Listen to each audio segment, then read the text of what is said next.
Hey everybody, welcome to the Dungeons of Castle Blackmoor. My name is Tad Kilgore. I'm your dungeon master, and we have a bunch of really cool things we're doing today. Last week, the players encountered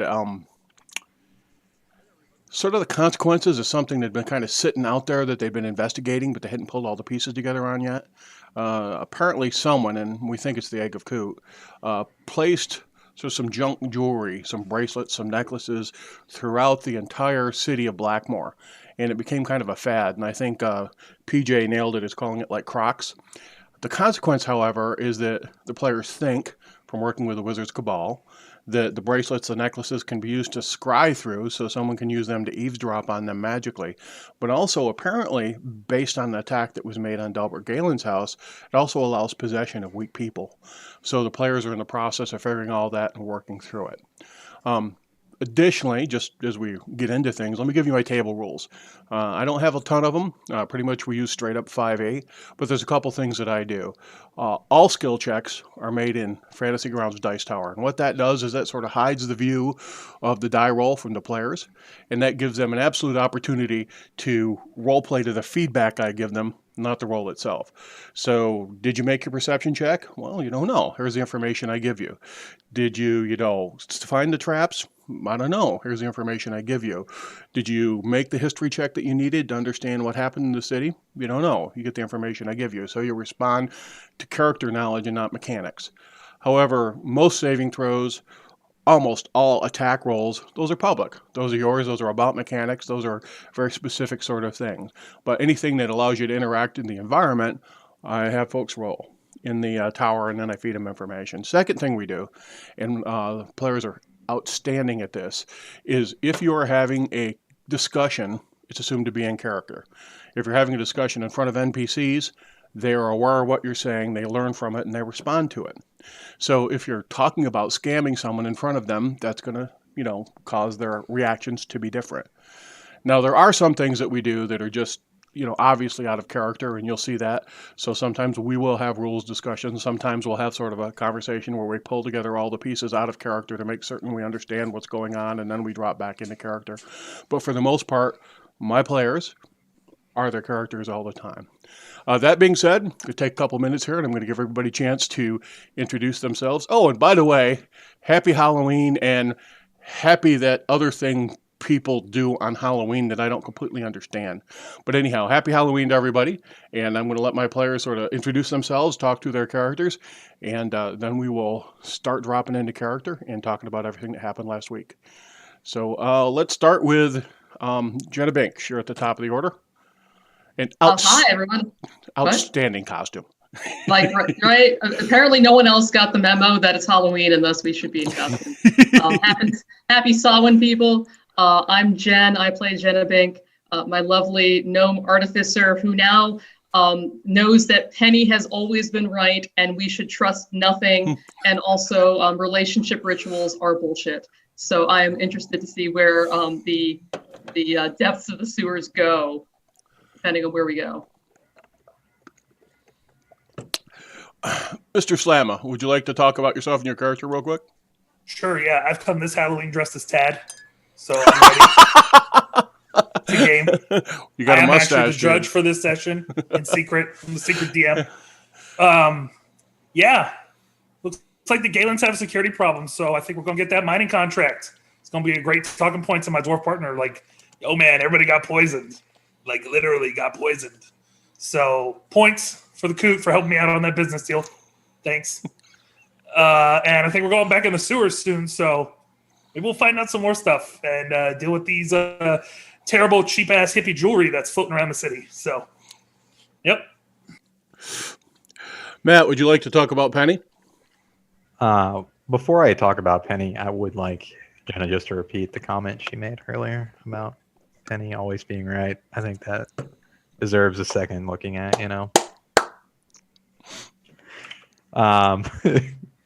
No, I mean, Penny, it's not always right. Penny's just paranoid, and maybe it's the Egg of Coot delving into that paranoia that's causing what's going on right now. But I think whatever is about to happen in the city is going to be very interesting. And happy Halloween, everybody. Hopefully we'll have a good time with this strange mystical event that's about to occur. Excellent. So, Jimmy, Mr. Galen. I'm playing Galen. Galen is a war wizard and um, comes from a household that just got poisoned, and that's fun. So we'll be figuring out, hopefully, why, who, how, when. We know where. I guess we know when, too. Definitely two of those are going to be explored this session. Excellent.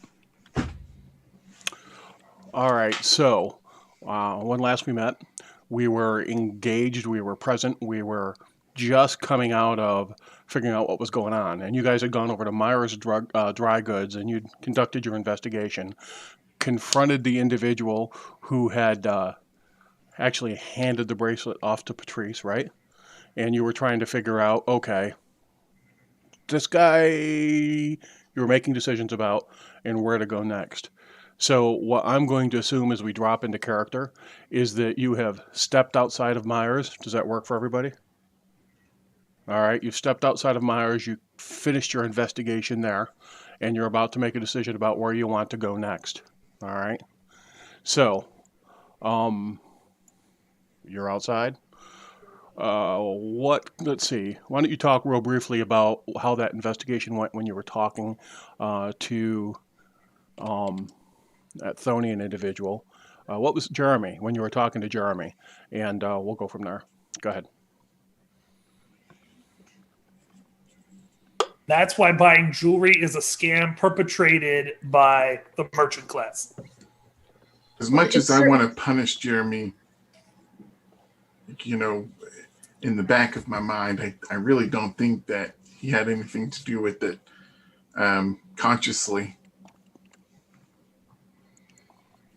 The noble in me says flay him, but the human in me says no. Well, the noble in you could always go get the Inquisitor and find out for sure.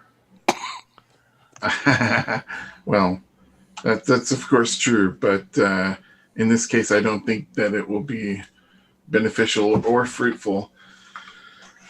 Alas, I think that was a dead end. I look around for like Cork or Cleaver or Nick, whatever their names are, see if they're around. I'm like, yeah. The two that you interact with all the time, and that's you mean the Arcane Warriors? You got Cork, yeah. Barksdale, and Douglas Muir. Those are the Cork two. And Doug. Yeah. All right. Those are the two that you interact with all the time. Gotcha. So actually, Dougal is standing across the street, so he seems to have followed you here. I wave to him. He nods. Dougal's the older of the two. He seems to be more veteran.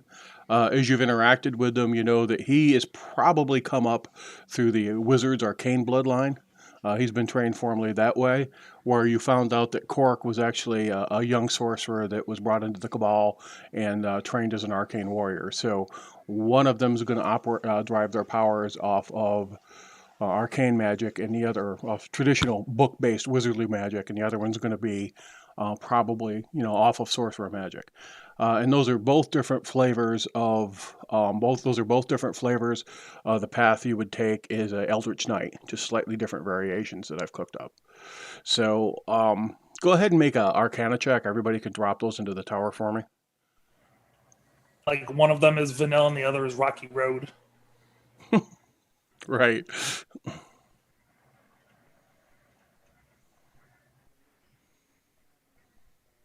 You guys, really don't know that much about the sorceress path.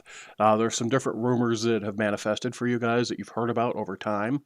The primary one is that sorceress arcane warriors have the ability to manipulate their spells on a fundamental level in sometimes the same way that sorcerers do. So there's, the term is technically metamagic. So the big difference between the arcane warriors who are wizard-based and the arcane warriors who have been, from their perspective and from the perspective of the Cabal, saved from sorcery is that component. They both have limitations, pretty profound limitations on the schools of magic that they can learn. But the primary difference is that some sorcerers and you've never seen this yourself, it's rumor-based, have manifested their powers as with metamagics and can manipulate them to a lesser extent. So, what would you like to do? So I don't know about you guys, but do we know how many like these bead things are out in the city? Because that could be like pretty not good.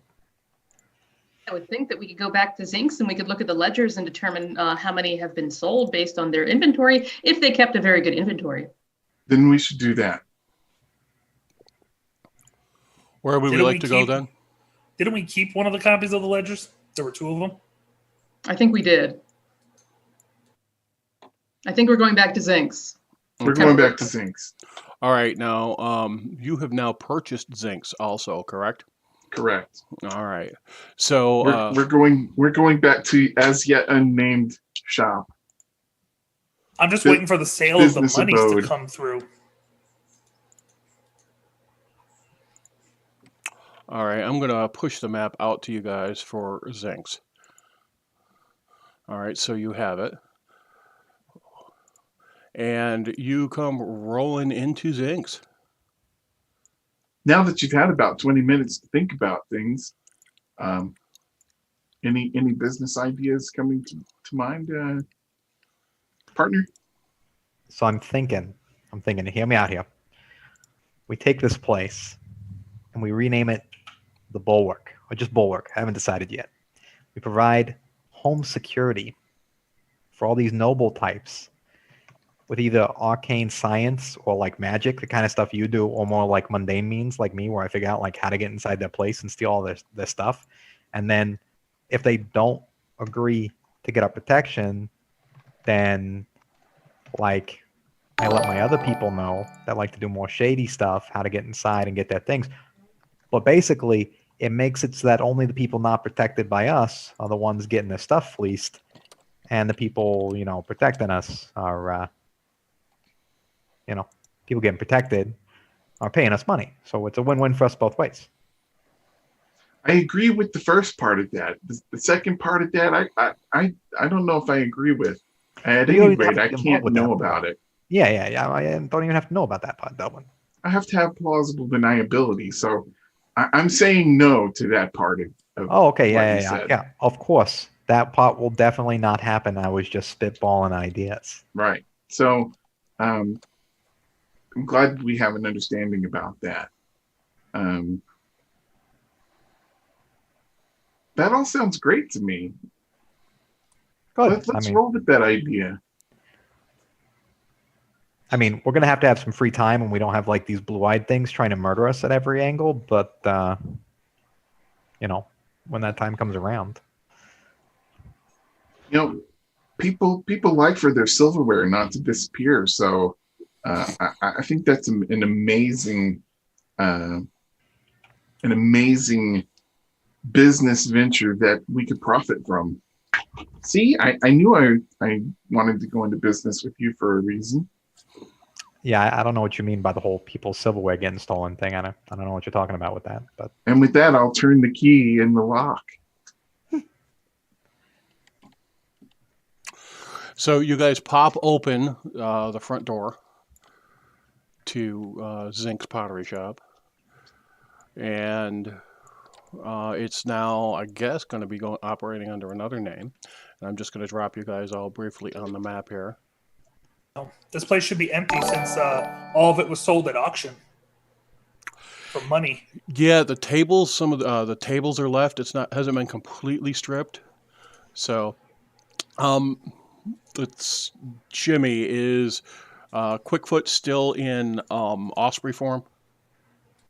I haven't switched him yet, so I'm thinking that's probably true. Okay. I haven't taken the time to switch him back, so it takes like an hour.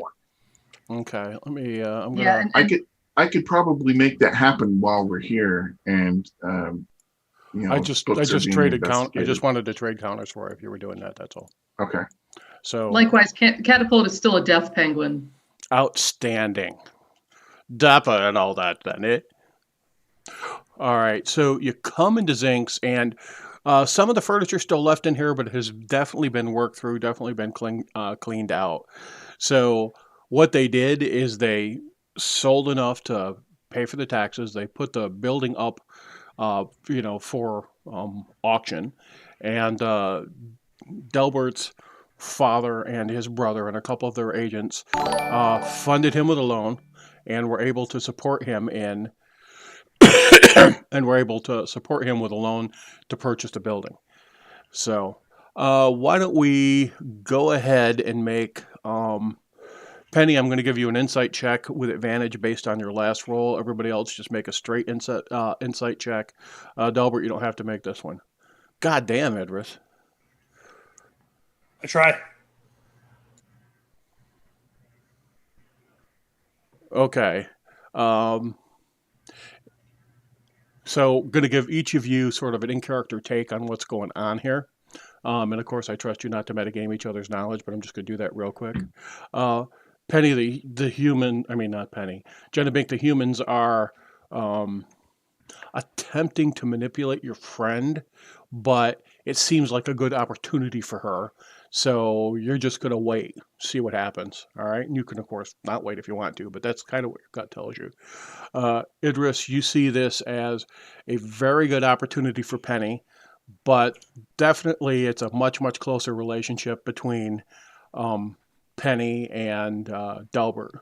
And Delbert's motivations here, surprisingly, are totally benign. He is attempting to help and support his friend. He doesn't seem to really want anything out of it other than taking care of someone that he cares about. And that's the core of who Delbert is from your perspective. And Penny, what you feel now is the same thing that you felt before. He just really wants to work with you and likes you.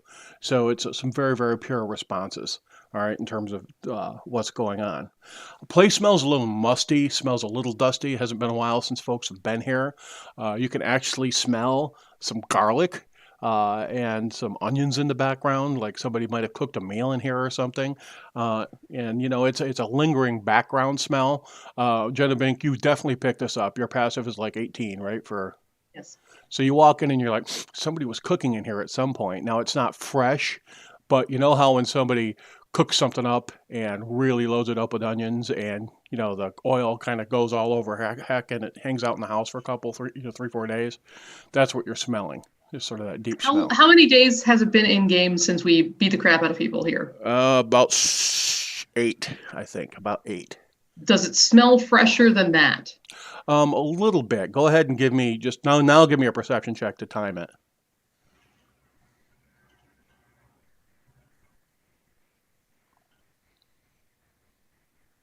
Yeah, you think it's probably in the last 4 or 5 days that somebody was in here cooking. So, Delbert, when you were preparing this for auction, did you cook here? No, I did not.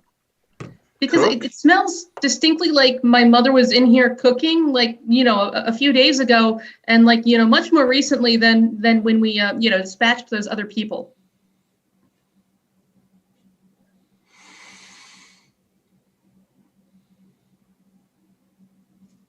Yeah, I smell some garlic.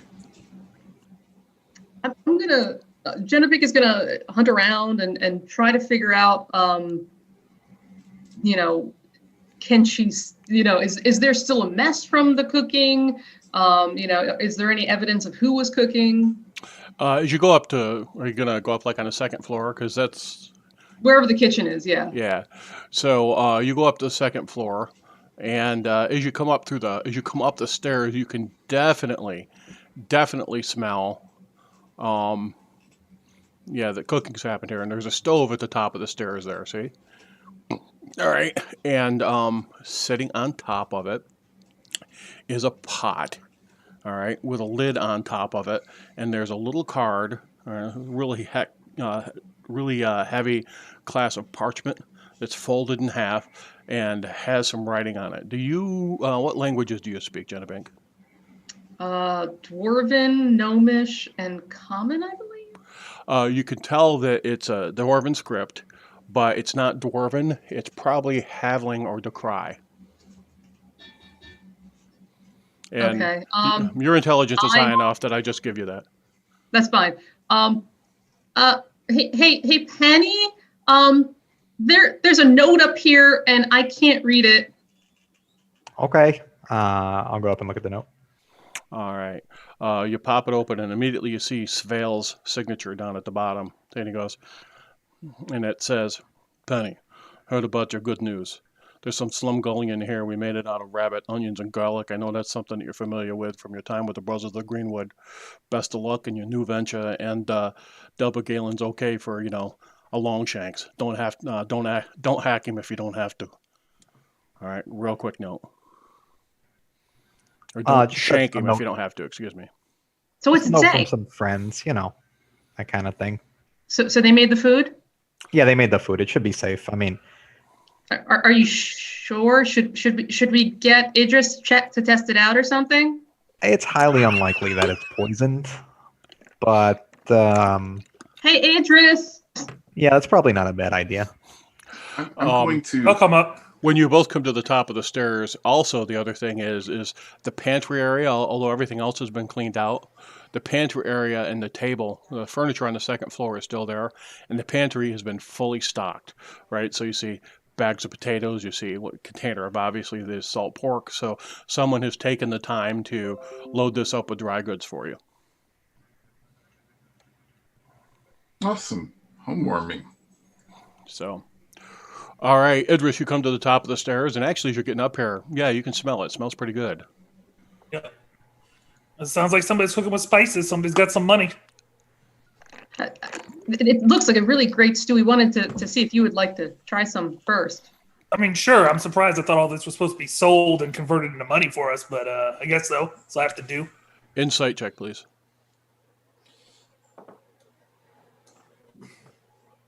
Your friends really have a treat for you. That's awesome.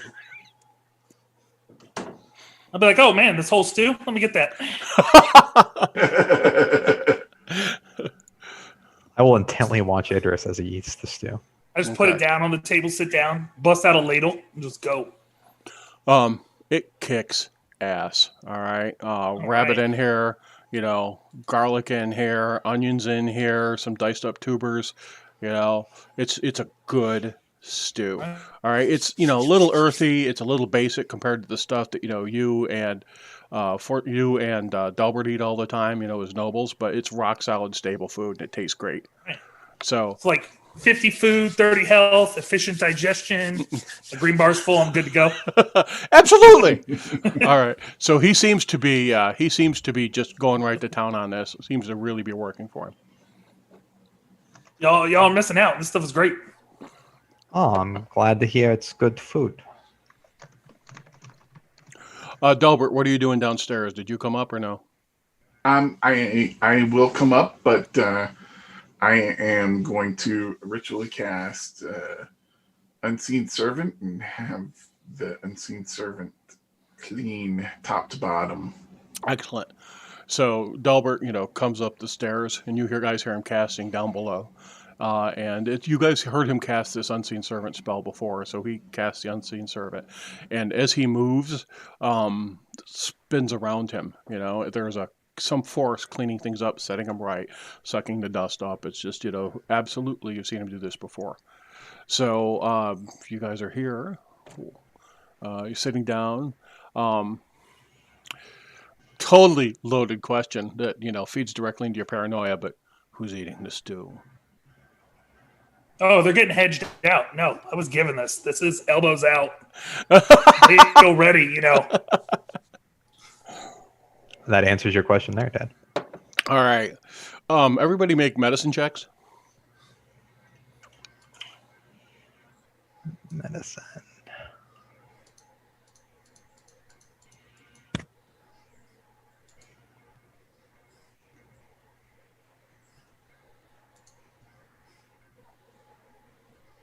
Okay. In order. Idris, this is good shit. Penny, Idris is a pig. Jenna Bink seems to be quite nutritious fare, and he's enjoying it. You're probably okay. Delbert, why is everybody freaking out over the stew pot?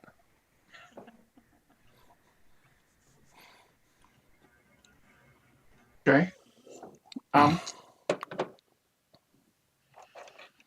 Did anyone find the ledgers yet? I'm going to now remove myself from the stew situation and look for the ledgers. The ledgers were, let's see, let me check my notes real quick. They should be downstairs with the sewer entrance. Yes, they were downstairs. Okay, I will go downstairs and fetch them.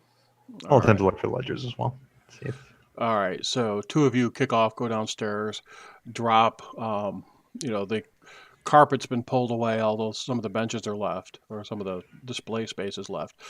So you pop down the stairs, and you are looking around, and there is a crate, 2 crates left, and one of them has the ledger sitting directly on top of it. I will grab them and head upstairs, back up to the kitchen with them. Okay. When you guys had looked at these before, you'd given them a cursory inspection, and you had determined that all the business was in order. All right. And kind of what happened, you're pretty certain, is that the guard had taken them, reviewed them as evidence, did some tracking, some analysis, but you buy the business and the building, so the actual documents, once they were done with them and copies were made, were returned to you, so you'd have it, so you'd know what the supply was, how that sort of stuff happened. So, as you're sitting down, you're going to sit down and just dive through it then? Yeah, although actually before we leave the basement, I want to look to see if the sewer entrance has been disturbed in the last few days. Go ahead and make an investigation check. Is that something you and Penny want to do together? Sure, I'll join her on this. All right. So if you guys are going to do it together, who's the primary role and who adds advantage to the role? I will add advantage because, as much as I hate to admit it, I think she's better at finding things than I am. Jenna Bink, you are absolutely and totally certain no one has passed through this grate in several days. As a matter of fact, there is a length of wire wrapped around either side, and embossed into the wire in a wax seal is a signet of the town guard. So the last people who threw it were probably the town guard, and they have wired it and sealed it so you know that it's secure. Okay, fantastic. Now, Penny and Delbert is owners of this building. They can go ahead and pop it open. That's their right if they want to, but now they know that the town guard has inspected it and found and made it secure. So. Only consumers can remove the tag from the mattress. Gotcha. Exactly. So you've checked that. We have the ledgers. There's actually about 7 ledgers that go back, right? So you've got your overall books. You've got a book of specific sales with detail. You've got another book that talks about suppliers and contacts for suppliers, and then there's older ledgers that go back and just capture the overall business for the last several years. When I get back to the kitchen, I'm looking for 2 things. I'm looking for, 1, when the initial purchases of beads were made, so when they first got the stock in, and 2, how much stock was sold. So go ahead and give me a straight up intelligence check.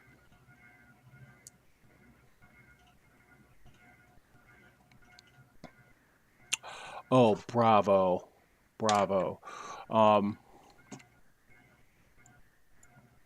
Brilliant roll, Jen. All right. And that's a top end roll, folks, so I'll show that to folks so they have absolute confidence in what they're hearing. So here's what you're seeing here. All right. There's a code written here that was a little bit tough to work through. All right. But when he refers to yellow product or yellow beads, you're almost certain that is that specific class of beads. Now, he sold a lot of junk jewelry, but his primary business was containers for households and for businesses. So you can see that Myers Dry Goods, various merchants throughout the city have come to Zinc and gotten things like honey pots, things to break down molasses shipments in. So somebody would bring in off ship or off caravan, 1,000 gallons worth of some sort of substance, and he would give them the containers that they used to break it down a lot of times. So he had a very good commercial business that he was doing. Simultaneously with that, there's a storefront here, all right, that he had. And the storefront that he had here dealt with same sort of things, crockery and pots for households that was marked up substantially. You can see that. And also junk jewelry, occasionally cloth, pretty much anything he could get a decent price on and move. And you can see that his little business was run pretty efficiently, and he touched on every major merchant in the city. So, Reed's Tall Fellows, where you guys went and got your dresses, right? Mhm. He's actually sold. Pottery to them, so they probably owned their pottery. So he had a really vibrant, strong, legitimate business. You're seeing some specific stuff that comes in that is bundled with the yellow product or the yellow beads or the yellow pots, right? You see some specific stuff that's coming in. Uh, but what's odd here is when you go back and you look at the transaction, even though it's obviously the same product and it should have one supplier, he's making it look, and you can tell that he's making it look like it's a bunch of different suppliers. But that doesn't make sense, right? If you're getting a good deal on clay, you go to a specific person to get a deal on clay. You might hop in back and forth between a couple, but you wouldn't necessarily have a spice merchant selling you that, and then a ship from Skandahar selling you that, and then someone from the Thonian Empire selling that as an inbound stuff. He implicates every house in the city buying these from him, but that doesn't make sense. That's not how commerce works. That's not how supply works. You get a vendor, you get a contract, and you buy from that vendor. Now, this is especially true in a medieval economy where stuff just doesn't come rolling in on the truck and get sold. You only go and take a caravan and buy a lot of stuff and bring it when you have a set buyer. Unless they're all involved in it. Dun dun dun! So in my impressiveness of investigating these ledgers, when did that product start rolling in, the yellow product? About 18, 19 months ago, it starts showing up in the ledger. And in the last 6 months, he starts moving a lot of it. You're thinking he's probably moved 4,000 or 5,000 pieces into the city. That's a lot. That's a whole lot. Who knew he It was is. buying yellow beads? You do see a few people who bought chunks of it, right? So there's a few people that there's a merchant. Guy's name is Gurner. All right, there's a guy down in the town market who buys 200-300 pieces of it a month and has for the last 3 months. And it looks like he's probably buying them for resale based on the prices that you're seeing. So he's picked them up, and as you're looking at the ledger, I'm assuming you're going to track that guy's transactions.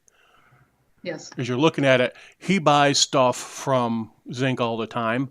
So it's not like he's just buying these. So it'll be, give me 300 of the bracelets and, some pottery and, this and that, right? So he's not just buying those things. He's buying things to probably stock his store, probably stock his booth. Well, this is potentially bad because not only was Zinc selling the things, but Zinc was selling the things to other people who then went and sold the things. So while I believe we can track who those individuals were, it does certainly seem that there has been a lot of damage done to sell these yellow products to people. So, how many of these things are out there? You said 4 or 5 per month, Tad, or 40 or 50 per month? There are, let's see, I think 1,000, I he said said. 3,000 to 4,000 total, and you see them go from 100 a month to pretty substantial chunk rolling out over time. And he's been reselling them to other folks. So in the last 6 months is really when the sales have peaked. And when you think about it, all right, they're pretty distinctive, right? These beads, they're yellow, they're red, they're green, they're gray, they're mixed patterns, they're friendship bracelets, right? When you think about it, yeah, you've just seen these start showing up, right? So you see them with the college students because it's a really cheap, well done, well executed bracelet, right? Or go in a tavern and there might be 50 people in the tavern and you see like 2 or 3 of them. It's like seeing like a Nike logo, right? As any brand becomes prominent in an environment, all of a sudden you start to see it again and again. And now you're thinking about it, wow, okay, that makes sense. These things have just been showing up over time. What is the total population of Blackmoor? I think the way I've got it set up, which is a little off canon, is about 19,000. So apparently, Zinc has sold approximately 3,000 to 4,000, and seeing as how there are 19,000 people in Blackmoor, that seems problematic. Easy solution. We just go back in the dungeon, and when we come back out, we just think no beads in the city. Done. Since we can warp reality with our minds, apparently. We don't know that that's true, but that's a good idea. That's definitely something that needs some science. Is there like a control piece for these things? Like maybe something we can find that controls all of them? Like how do they make it so that one person is controlled by these bead things? I'm not real good on the whole science-y stuff. Wasn't it that little disc thing that they knocked out of the one they smashed in the Delbert Galen house? Yes. The Inquisitor took? Well, yes, but that would be the receiving device. So the question is, where is the controlling device? Which is a very astute observation, Penny. Obviously, you have been picking up intelligence by just being around me. There must be something to the intelligence by osmosis theory. Yeah, I'm sure that's it. So do you guys have any ideas on like how to find that thing and maybe, I don't know, break it or something? Tad, do I have any ideas about how to find that thing? Well, you do know that Nostwick, the Cabal Inquisitor, was very, very, very concerned. And one of the things he said was, I need to contact Vestfold, right? So he was talking about going straight to the Cabal with this and sharing information. You guys, detect magic works if you know what you're looking for, but you also know it's pretty subtle. You had, who had the detect magic up? Was it Forcelanta? Was it Delbert. Delbert? Odris. And Idris and Delbert both have it up. Idris and Delbert? Okay. Genevieve. Both of you go ahead and, let's see, this is going to be an intelligence check. Intelligence? Yes. Oh, my bad. Oh my God, Idris made it. It's all the stew. It's going to my head. Why is that surprising that Idris made it? And Delbert didn't, apparently. Delbert, you remember detecting them, but you didn't see anything different or distinct about them, but you can detect them. But Idris, as you're talking to Idris goes, no. There was the one that she had on, right? The one that Maria had on that was around her wrist, that was much more potent and almost different intensity of magic than just like the other ones that we found. So there's What definitely you don't understand is that it is a separate resonance for this type of magic here, sir. I stabbed Idris in the back because he should not be that intelligent.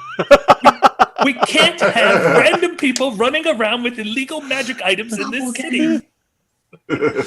What did you do with Idris?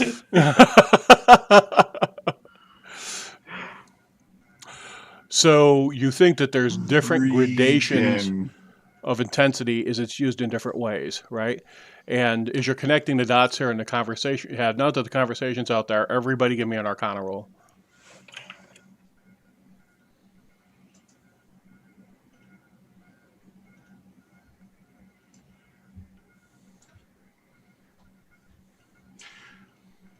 Okay. There should just be a right click in power. Delbert says, probably there's a level that allows to scry. There's a level for active possession, and then there's going to be a residual level. So it wouldn't surprise you, Delbert, if they're much easier to detect when somebody is being actively possessed. All right, and the other thing you guys are all agreeing on is this has the energy signature of the thralls that you've seen that have been possessed by the Coot. All right, so there's definitely parallel magic here as you get together and you start comparing notes on the frequency of the magic. Now, quick reminder, right? Blackmoor, everything is white magic, and the different schools and disciplines are parts of that on a spectrum, right? So there roughly corresponds a color and a gem to each of the different schools of magic, right? So there's probably different intensities, and there's different. This frequency definitely shifts into the enchantment charm magic. All right, go ahead, folks. Where does false life being necromantic fall into the whole white magic thing? It's white magic is like color, right? Like white light. It's fundamentally neutral, and every different type of magic is part of the overall spectrum. There are consequences with using specific types of magic, right? Some magic is more open to corrupting influences than others. But in terms of how you think in terms of magical theory, right? What's the difference between ultraviolet and infrared, right? They're just different intensities and types of energy. Infrared has a different sort of set of characteristics than UV. And so the way wizards think about magic in Blackmoor is that magic is white magic, and there's a spectrum of things underneath the white magic that influence how it manifests, which is why Jenna Bink's take on, oh, okay, this is radiative magic. It's a specific color and frequency. Is so interesting to some of the folks that she's talked to, like the Inquisition, and also, the Fetch. So when we had all of the business liquidated, clearly there would have been some of these beads left. Were those beads sold? Are they here? And if they were sold, who bought them? I believe you guys kept. You found in the major loot chest, all right, 34 beads, all right, 34 Okay. strings of beads, right? There were some necklaces, there were some bracelets. You, I think, have them in your bag of holding that you built, Okay. all right? So what was left in inventory, you guys took. You Okay. do. You have all 34 of them in your bag. Fantastic. So I'm going to lay out all 34 of them and ask. So I'm going to lay them out on the table. Delbert, Idris. So I don't have my Piton of Detect Magic configured for today, but can you take a look at these and see if there's like differences between them, because we certainly have these to study.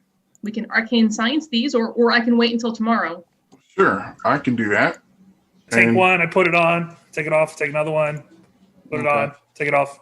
Looking to see if any of them are trying to go into my skin. You were physically putting them on? On and off, on and off. All right. That's make probably a really bad idea. make a Are will, you identifying? make a will save. There we go. Boop. That's the one that's WIS, right? Wisdom, yeah. I was like, will save. I'm like, what edition am I in these days? All right, so you take the first one off. You put it on. You're like, well, that feels nice. That's good. You set it off. Are you putting another one on? Yeah. Make a will save or wisdom Can, save. can we stop him now? My before- 3.5 showing. I'm studying it the on, he puts it experiment off. at this point. Okay. He's done two. You can now react if you want to. Stop putting those on. I really don't want to have to stab you in the face, and that's what this is going to lead to. Well, this is an interesting experiment, I will say. Yeah, but I'm going to have to stab him in the face. You guys want me to do that? Well, you wouldn't have to stab him in the face. There are various other places that you could stab him to disable him. Wisdom save, Edwis. So I only have to touch and handle. I don't Yeah, have to this one put it feels on. great. You don't really need to take it off. As a matter of fact, you don't want to take it off. This one's perfect. It matches your skin Perfect. tone. I'm like, yeah, I this think one's we're good here. I think we're good here. Don't need to be looking around anymore. I'm just going to go back and eat some more of the stew.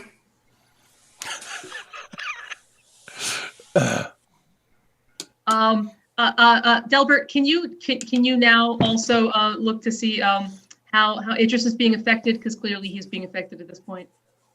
Okay. I'm actually going to cast Identify. Okay. and identify that bracelet. Now that it's on him, I just have to touch it. Right. Just mark the use of that particular material component because that's a hardcore one. All right. It doesn't go away. It just has to be had. Oh, Yeah, you okay. just have to have one. Yeah. All right.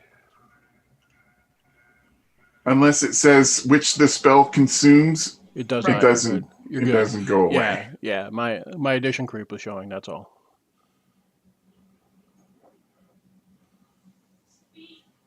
All right. This is primarily a scrying device. It's a scrying focus. If you're wearing it, you can be scryed through. You think that dominate person also can be cast through it, physically through it. So if somebody is dominated, they're in puppet mode. They're not necessarily going to know what's going on. They're not necessarily going to know what they can use. You also think, and this is less clear to you because this isn't a clear transactional magic. It's not a clear spell. You also think that this would make people more susceptible to influence. So this would make it easier for folks to, well, Coot's a really good guy. All right. You think it would make it more easy to cast other charm-related spells through it or convince people of a specific argument. Okay. So it, in effect, takes the weak-willed and makes them more susceptible to influence or conversion by the Coot. Okay. Hook a finger in. Yank. Straight strength check, please.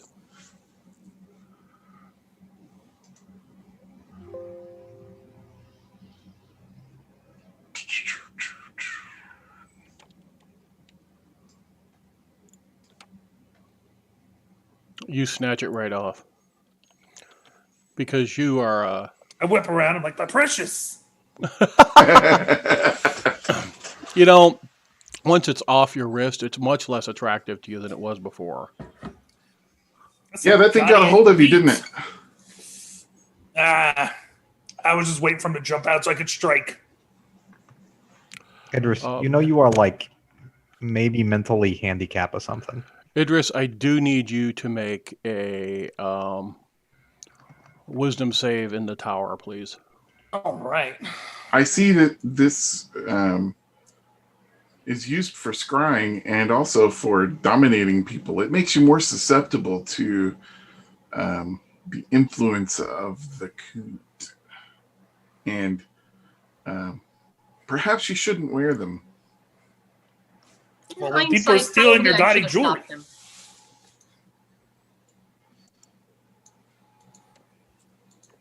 What would y'all like to do?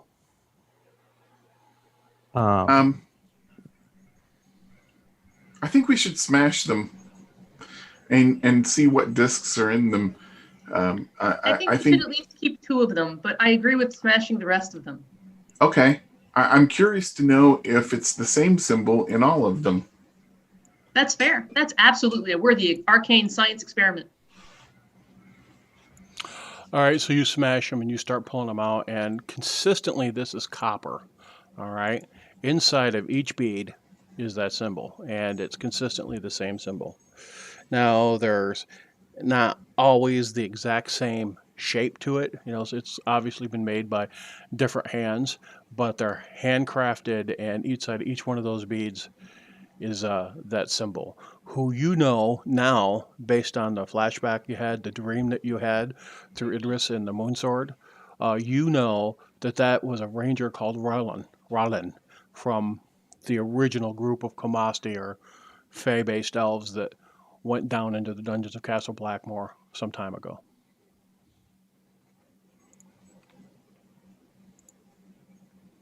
Okay.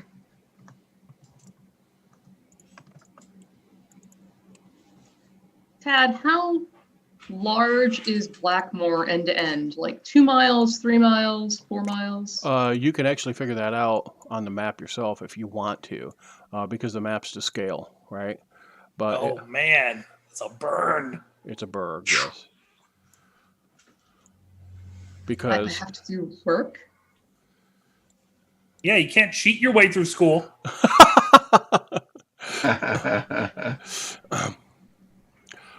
so it's, to be completely honest with you guys, it's probably bigger than it should be, but boy, it was cool making the map. All right. You got to fit all 35,000 like the D20 book says. Right? Okay. So it's a little under a mile across then, right?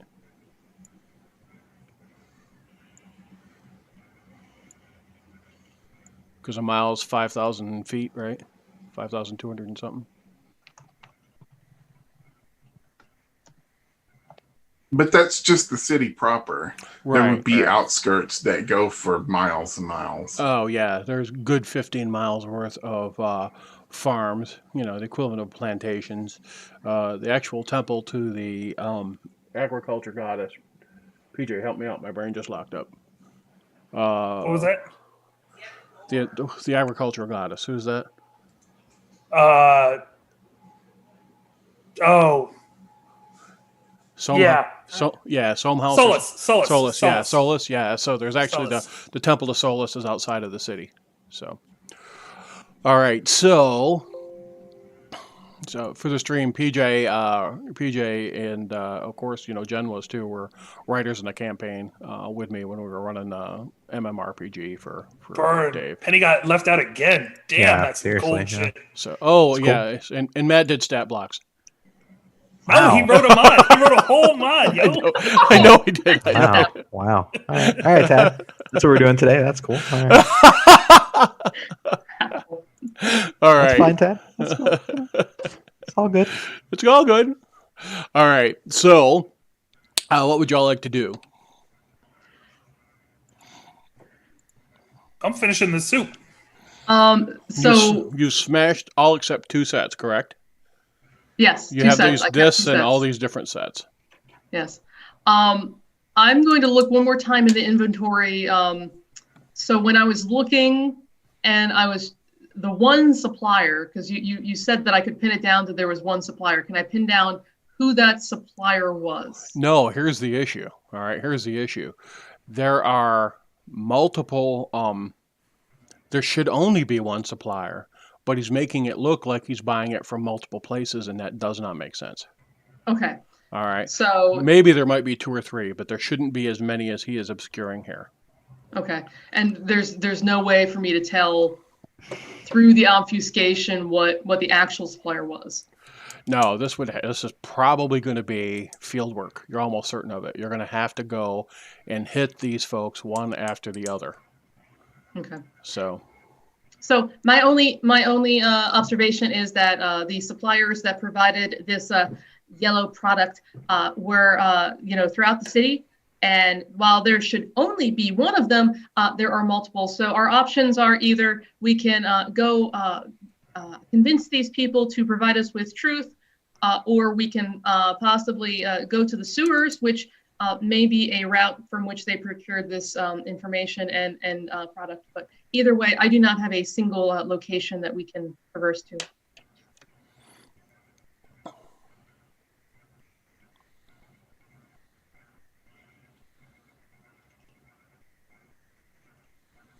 it's getting on now, all right? So you guys had breakfast this morning at 9, right?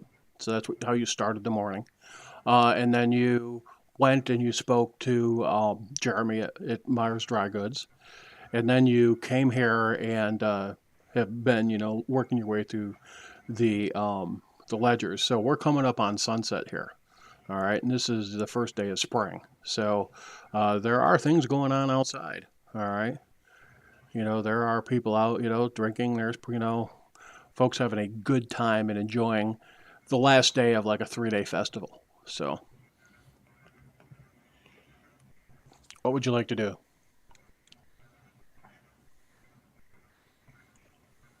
Do we think we're gonna find anything out in that sewer or no? Say that I'm again. talking to them.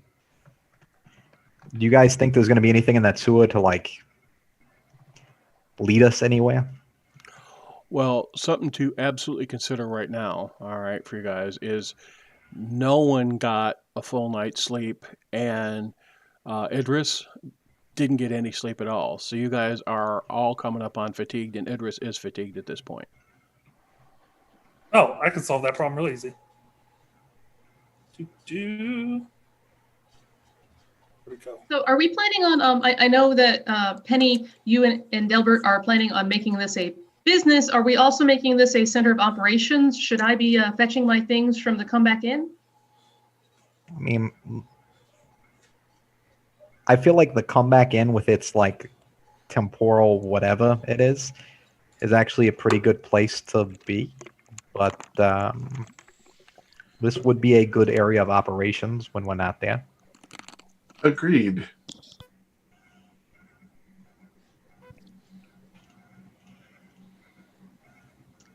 On both counts, I think that the comeback in is going to be a safer place for us to rest. And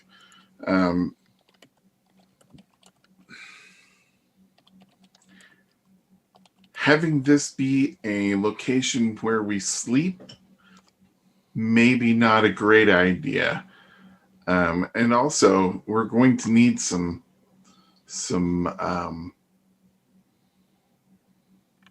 people working for us, and they may need a place to sleep.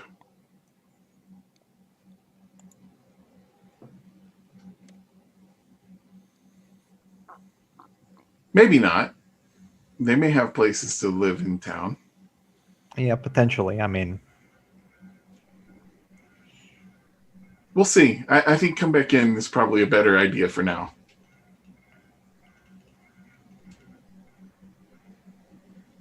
Yeah, that sounds like a plan. All right, what would we like to do then? I guess I better get some sleep. I'm going to head to the comeback inn, but I'm going to hang out in the bar area for a while. Okay. I want to observe who has these damned bracelets. Okay. Let's just walk through every. Go ahead, Delbert. I am going to cast Find Familiar. That does consume the resources. And Quickfoot, are there any other shapes, forms that you've been curious about? You know, I'm going to be small dog, perhaps. I'm going to. Oh no. All right. I want to be a cat. You want to be a cat? Yeah, you know, I only need to understand how these sons of bitches track and hunt down fucking rats and mice. All right, so I'm figuring if I sit inside of their senses and skins for a while, I'll come up with some better defensive strategies for the people when I get back down into the dungeons. You know, I've heard that everybody wants to be a cat because a cat's the only cat that knows where it's at. Delbert, you may have inspiration. Jimmy gets so many points for that. So, yeah, the second thing is, boss, you know, you're going to be amazed at the shit that I pull off on Catapult when Catapult goes back into cat form.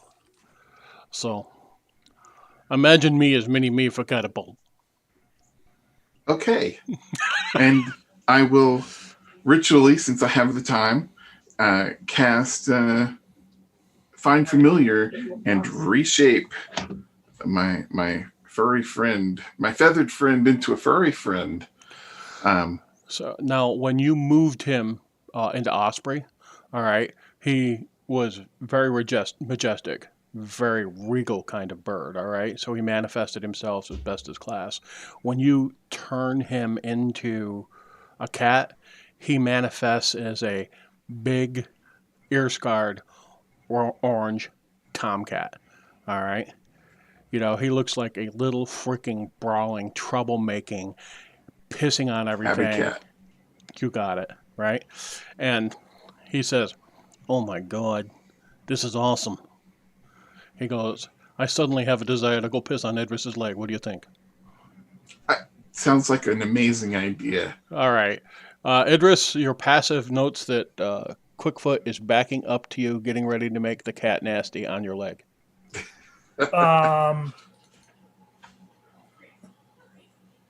I will draw my sword. Okay, he's like, or not. Mike, you may look like a cat, but you don't have the skills of a cat. That's right. Or not. He goes back over and he serpentines himself around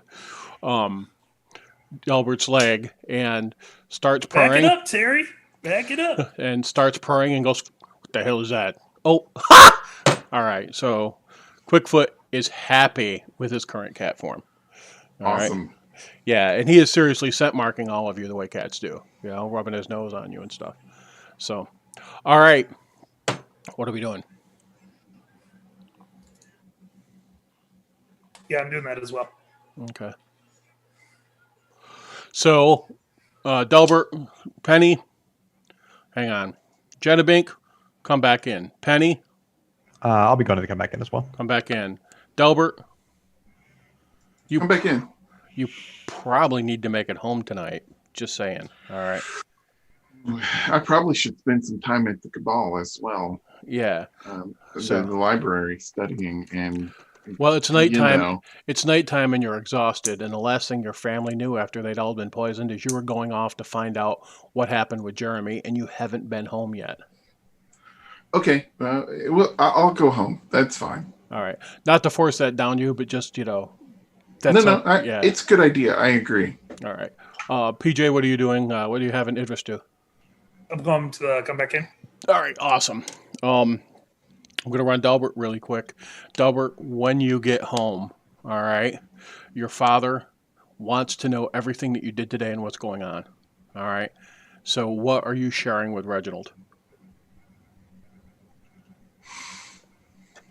Well, he knows that we bought zincs. I'll say we attempted to investigate the necklaces, and then we also went to zincs and got established there. I think we're going to call it the Bulwark. Delbert, so we're clear. Well, this was a direct attack on the family. We were very, very fortunate that we didn't lose anyone. The children are still weakened. Robert may have long-term damage from his exposure. So I consider this a direct affront to our name. And you will have access to the family's resources to pursue understanding what happened here and getting whatever reprisal we can within the construct of the law. So, what you need from me, you ask and I will support you. Additionally, if you feel you need the assistance of any of Colin's compatriots, merely say the word. We have a strong standing force of men-at-arms and men and women who are very skilled in force of arms. So if you determine that you need that additional assistance, I am willing to deploy them at your will within the city. Now, you know that that's a little bit of a no-no. The only people who are supposed to do stuff that within the town like that are the town guard or the cabal. Soldiers aren't supposed to do anything in the city other than be citizens. That's Uther's law. But your father is willing to cross that, step over that, to figure out who attacked his family. Well, from what we've been able to deduce, the attack seems to be magical in nature, and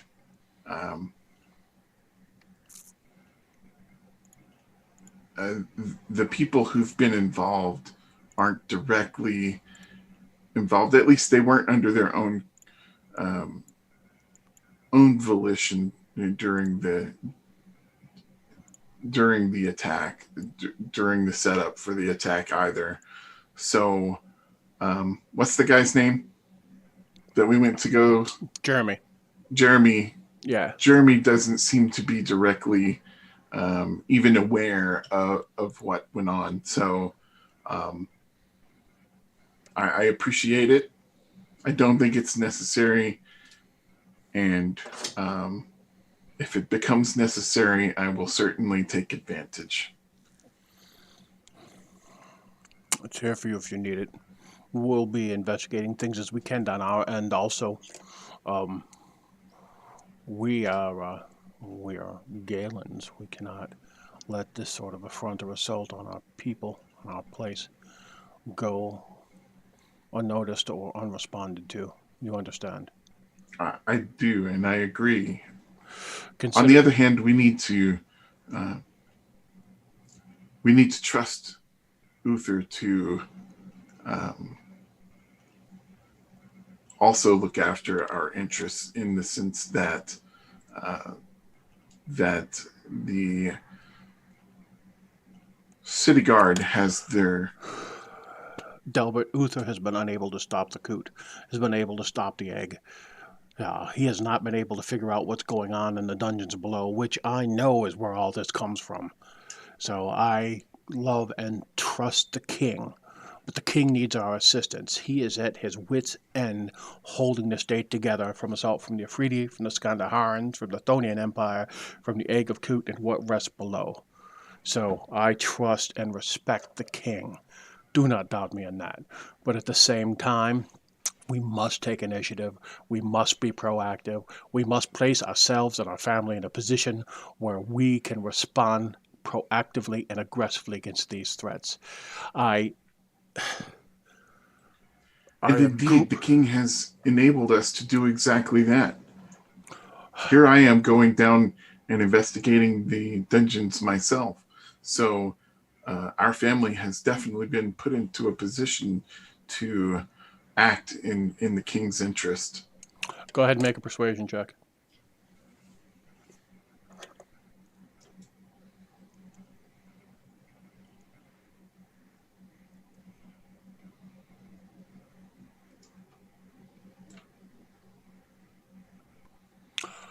Your dad sits back and says, Delvin, one of the great abiding joys of being a father is watching your children, your sons, grow into honorable manhood. I am hurt. I am angry. I want to ball up my fist and strike because, in some ways, that is who I am. I was not trained as a mage or a priest. I was trained as a warrior and a soldier, and now I sit as a merchant, and your brother takes the role that I had before. But there is wisdom in what you say. I will allow Uther to do his duty. I will collect information through traditional means, and I will support you and your friends in the way that you deem appropriate. Thank you. I Lose it. just think it's better to work through the king and not try to work around him. Agreed.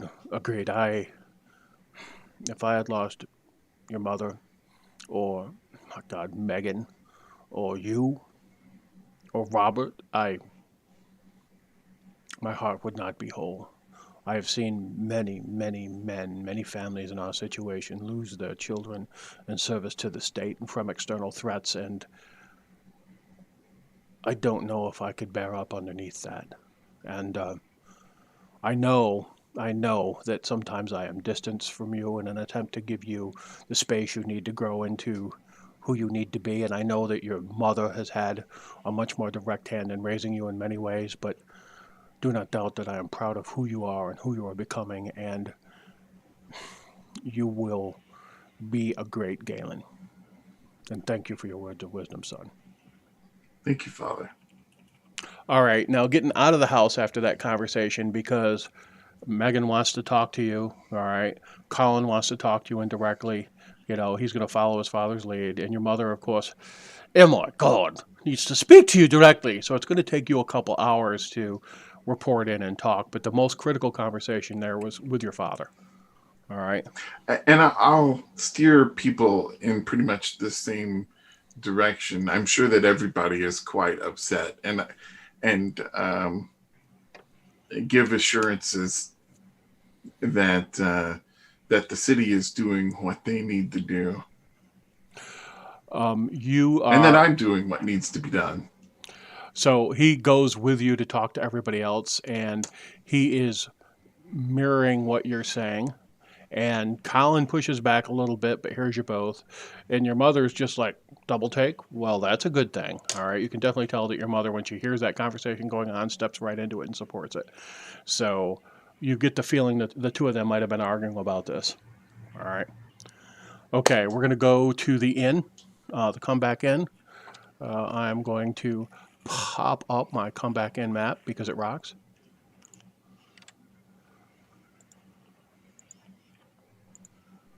All right, there we go. You guys come rolling into the comeback inn, and it's packed tonight. There's probably twice the figures sitting in here than you've seen that are on here right now. It's the last day of the Spring Festival. Guards on the outside let you in, nod you through, and there is a serious party going on. Is that the right map? I don't think that is the right map. Nope, that's the right map. So, what would you all like to do? changed. Yeah, it is. I got the old version of it.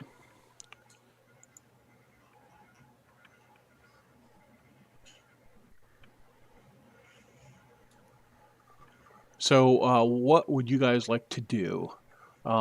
When they see you come rolling in, Autumn and Sunny are physically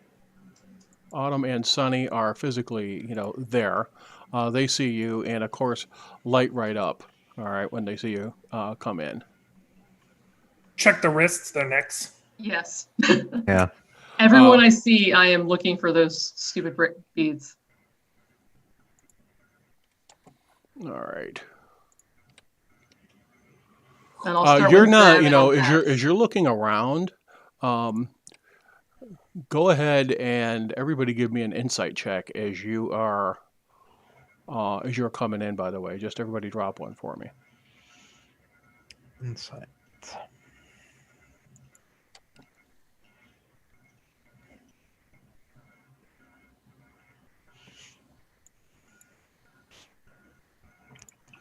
All right, what you're seeing, Idris and Genebank both totally notice this.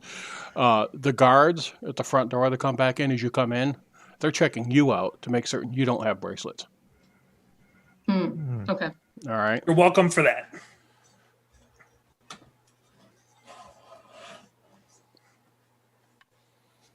All right.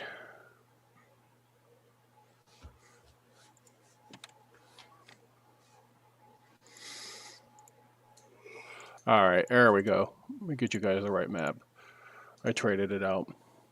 There we go. All That's right. right. Keep your eye on CBI. Amen to that. All right. So let me get this centralized for you out there in the stream so everybody can see it. There we go. All right. Bouncers are checking us out as we enter. I'm going to ask them. So I noticed that you're very much looking for bracelets. How many people have you turned away tonight that had them? Go ahead and make a persuasion check.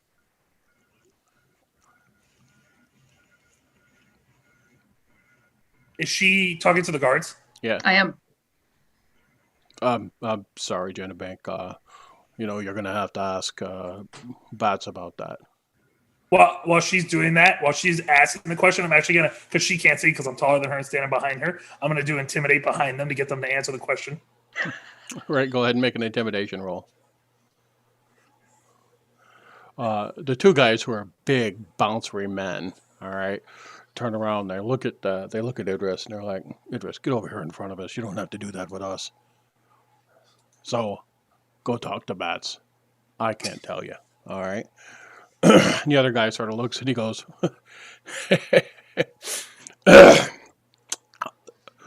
"Jenna, Idris, Penny. I won't give you a specific number, but I'm certain if you talk to Bats, he'll show you how many bracelets we might have collected tonight from folks." Batch just goes like this, and he's like got him all in his arms. I'm like, kill him. So they seem to be amused that you attempted to hardball them more than anything else. All right. So would you say it's a number between like 10 and 20 or 20 and 40? Well, You can just stop me. we can go ask old Bats. I don't have a problem with that. And Genevieve marches in. All right, Jenna goes in.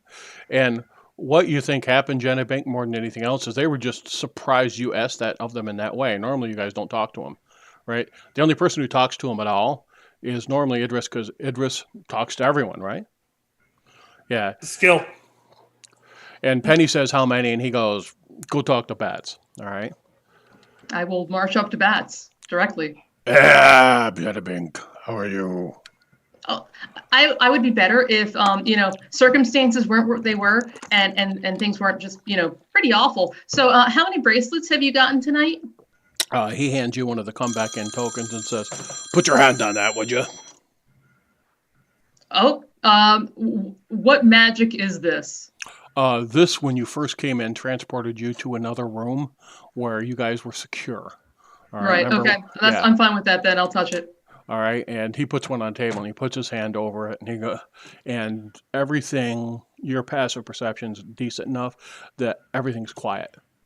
You can't hear any room noise at all. All right. Mm-hmm. And he leans over and he goes, well, I got about 22 sets of bracelets and necklaces that we picked up here tonight. So, Arlen let me know what was going on.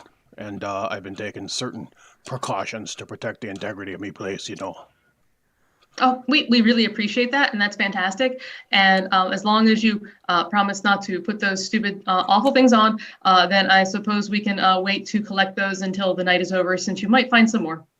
The fetch is looking for him, too. You should be talking to him. So, Oh, no, I told the fetch to make them illegal on the campus or else people would get expelled. I don't know if he went to quite that extreme, but, I can only hope. I know that it's an issue for the Regency Council right now.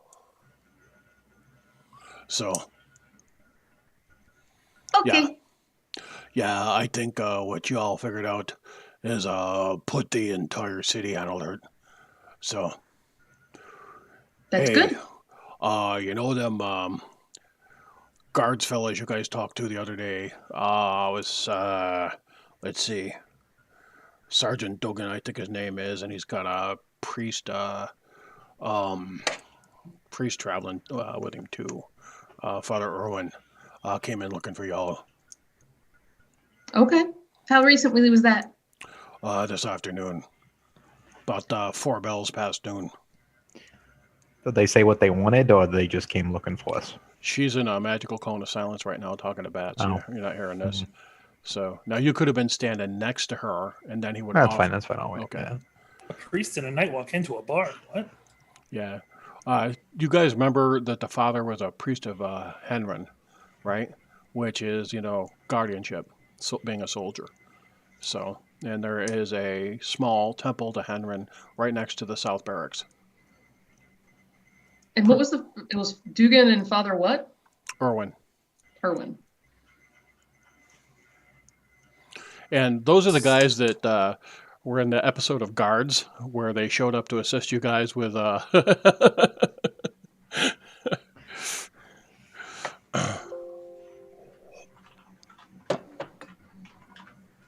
right. Anything else, Bats? Any other news? No, I've been busy. Folks rolling over, having a pretty good time. I mean, what happened over at Galen's house is the talk of the city right now. Apparently an archfiend showed up on the main floor and began to, trash the place. And Uther and your friends, along with the rest of the Galens, who were all poisoned, assaulted the fiend, skinned him, and took him down. That's the most interesting story I've heard so far. What exactly did happen? Not that. Oh, Jenna Bink. What happened? Well, not that. I feel like providing more information may only further the panic and other issues in the town. And once we have more information about how this is working and who is involved, I would be happy to share that information. But right now, we're just trying to prevent people from being zombies. Information's coin, and we traded. I was just frank and clear to you with what you ask. Are you going to be frank and clear with me, or are we done sharing information the way we've been? Well, I suppose I'm under no onus to not tell you. So, okay. Yeah, so the bracelets turn people into, they're either scrying things or they turn people into dominated people. And that is bad. And a dominated person within the Delbert household ended up, or Galen household, I should say. I just assume he owns everything. Nobles are like that. Anyway, they poisoned the household without realizing it because they were dominated, and we figured that out. And we figured out where the bracelets are coming from, but we can't stop them because they've already been mostly distributed because people are stupid and like to have their rituals where people, possess each other through the friendship bracelet things. So we're doing the best we can, and hopefully hopefully Penny will get to stick her knife and bow arrows into things soon. And you share with him, do you share with him that folks were poisoned and things like that at the Galen household? Because he does ask you Yes. about that. Yes, I do. Yeah. Right. So He goes, people were poisoned. I don't know about any orange demon thing, though. now that I know exactly what happened, I can release information out into the population that'll calm and soothe folk. So what I'll be saying is someone attempted to kill the Galens, but the Galens were able to overcome the challenge, and the state is performing an investigation, and we all need to not panic. All right? That would be great. As I'm sure you're well aware, I don't do well with understanding how humans will understand and absorb things sociologically. So yeah, If Idris had just tried to freeze me out of information, I'd be bouncing him out the door because Idris knows better. You, I know, don't. So I just explained to you how it works. All right? You want truth from me, you give it back to me, and that way you know what's going on, and so do I. You live here. You're one of my people. Treat me like one, and I'll treat you like one too. Does that seem fair, little gal? That's very fair, but unfortunately, trusting people is hard because people are stupid. People are stupid. And he pours and he hands you big mug of bitter green apple cider, and he goes, "Try this, lass. It's not hard, but I think you'll like it a lot." I will take the cider. Penny, go ahead and make an insight. Idris, go ahead and make an insight. Okay. Door's open, Prince. What? Damn. Princey, the door's open. All right. Both of you were like, she pissed off bats. All right. And Genevieve takes her hand off the coin that's on the table and walks towards you. Now, As she's taking it off, I'm like, and you should have seen her in her death shroud uniform she was wearing at this thing. Oh my God, she was trying to keep everybody away, but then she ended up dancing with King Uther. And Penny, let me tell you, sees all. Watch, just go up and ask her about it. Her face is gonna turn red. Go, Mary, give it a shot. Alwyn, who when you got Look, it's here, happening right now. Everybody, look. Alwyn, when you got here, came downstairs to hang out with you because, Alwyn hangs out with you all the time, right? She's with you. She just takes the story and goes with it. As a matter of fact, she stands up with her lute and begins to do you've all seen The Witcher, right? Yep. Yeah. Okay. So she does that style bardic riff on the incredible dancing that she saw. Boom. There you go. That's not at all. This is an inaccurate representation. No. And Genevieve will give an analysis from Genevieve's perspective of how the song is wrong. So you hear somebody. Would you like to do dueling perform checks with Alwyn Morwen? Yes, I'm going to do that because that's amazing. Please do. I feel like you're about to Always lose roll this. a 1. These should just be public rolls, just for the sadness. So, all right, we'll do public roles then, just for the sake of it. So we have Jenna Bink attempting to refute the words of the bard as if it's a formal debate in class, right? So she is making her case. All right, she's presenting pros, she's presenting cons, right?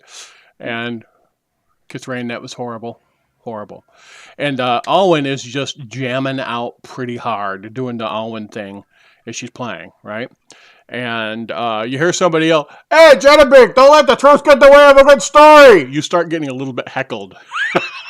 She's doing the Rodney Dangerfield rap where she's just talking, or like the William Shatner version of like Rocket Man. You got it. So after that ends, Alwyn gives you a big old hug, pat you on the back. All right. Sonny shows up with your favorite herbal tea, sits it down in front of you, and they sort of spread off. Anything you guys want to do before Delbert gets back? So I inform Penny and Idris about Dugan and Father Irwin coming to find us. Steve Irwin, Father Steve Irwin. I don't even know who those people are. Idris, take 20d6, please. Oh, I could totally tell this. Rocks fall, you die. No, 2, you're 4, good. 6, 8, 10. Still up.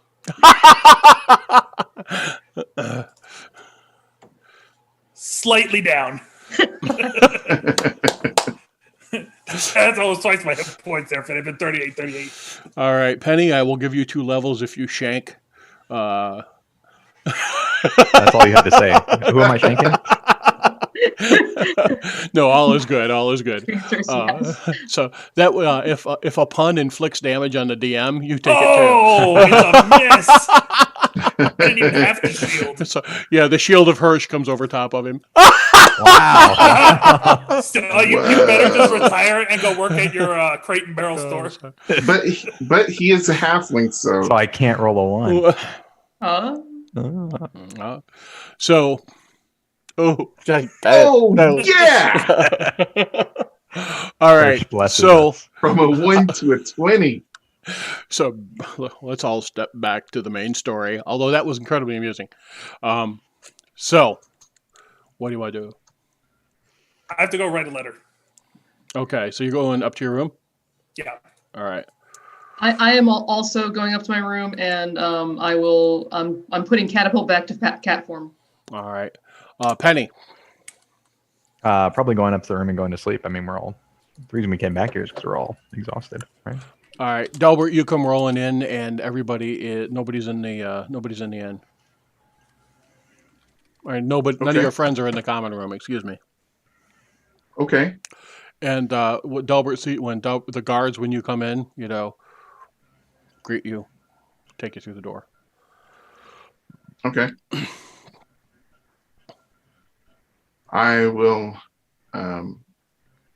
stroll up to the bar and get a shot of something strong, and then after sitting there for a couple of minutes, I'll head up to my room.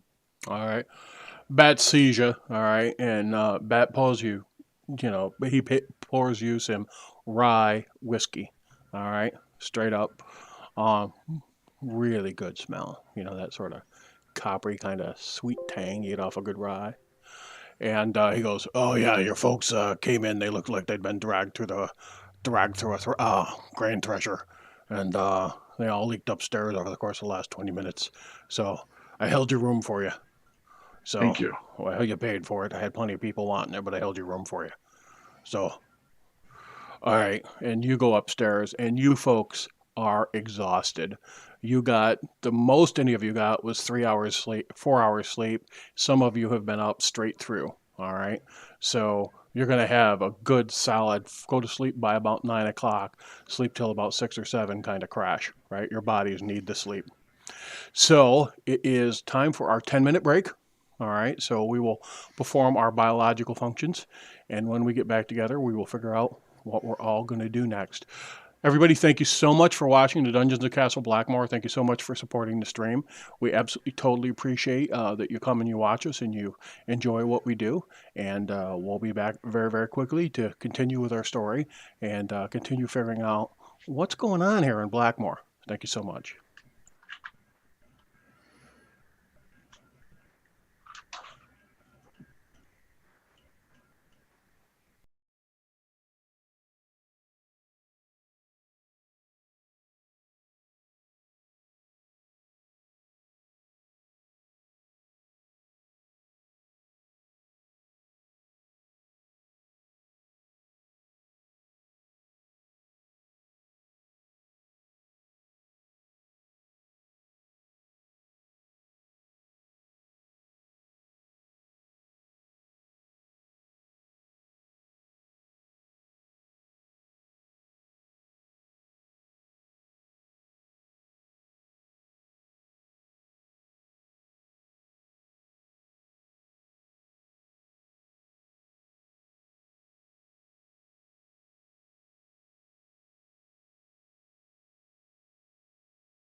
Oh, Jenna was eating. That's why she couldn't do the whole. All right, welcome back to the Dungeons of Castle Blackmoor. A little bit of housekeeping for my folks. I owe them some experience. They've been doing excellent role playing, and I reward for that. We're not in a benchmark system, but when people put as much time into being in character as these folks do, I always want to give them a little bit of reward for that and recognize that work. So just drops about 1,500 experience points out to everybody, reflecting the last 4 sessions worth of role play. So a little bit of housekeeping. All right, now that we've got that done, it's morning. You guys wake up. You're to come back in, and as always, when you wake up from the come back in, you get an outstanding breakfast. They take care of you. It's included in what is being paid for by the state for you. So, what would we like to do today? I mean, we had people looking for us, so let's go find. Whereabouts would we find the guards? So, like at the guardhouse or on their patrol? Like, what do we know for how we could find them? Probably the best place to hunt them down is to go to the South Barracks. And in the South Barracks, if you specifically ask for a couple people, they should be able to give you the direction that you need. Okay. So let me close down a couple things here. Sorry, I was attacking the darkness. And Cast magic missile at the darkness. all right, there we go. So South Barracks on your Blackmoor map. All right. Everybody see... Oops, hang on a sec.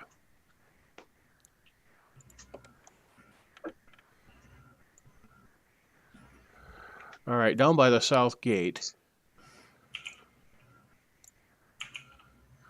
All right, I'm going to sync your guys' view with mine. All right, down by the south gate, you see on the wall there, that little fortification with the 4 buildings in front of it. All right, that is the South Barracks. Now, the building over to the right is the Temple of Henrin. All right, and that is really, really, really popular god with soldiers in the army. And this is the main temple of Henrin in Blackmoor, because the armies muster here, and it's the center. It's the center of strategic command. The complex over to the left, you see that big square with the one building in the center of it.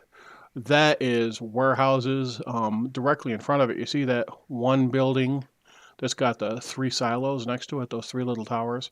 That's the main granary for the city. So that's where the food reserve is kept. So this area down here, not a place that Penny goes to a lot, right? But you guys are familiar with it. You understand it.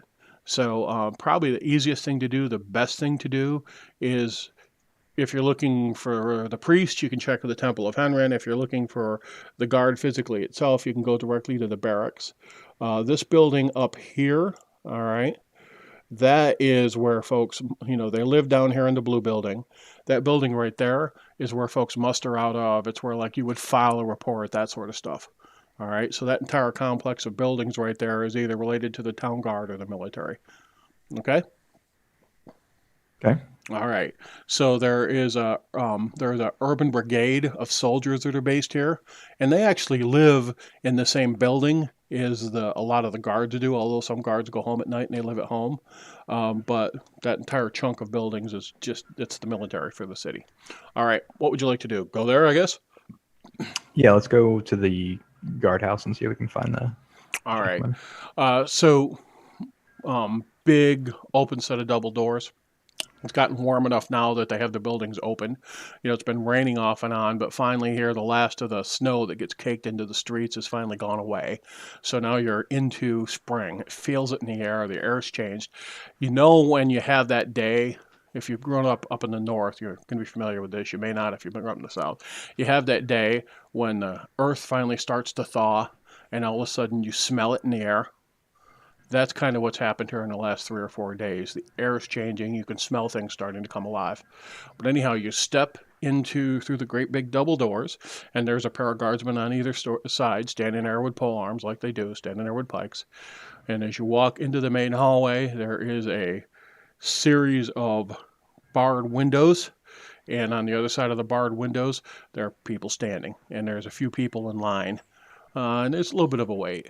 One of the officers saying that it is Idris Regan, and also saying that it is Delbert Galen, and recognizing that there are nobles, immediately steps up and comes up and goes, "Oh, can I be of service of his lords?"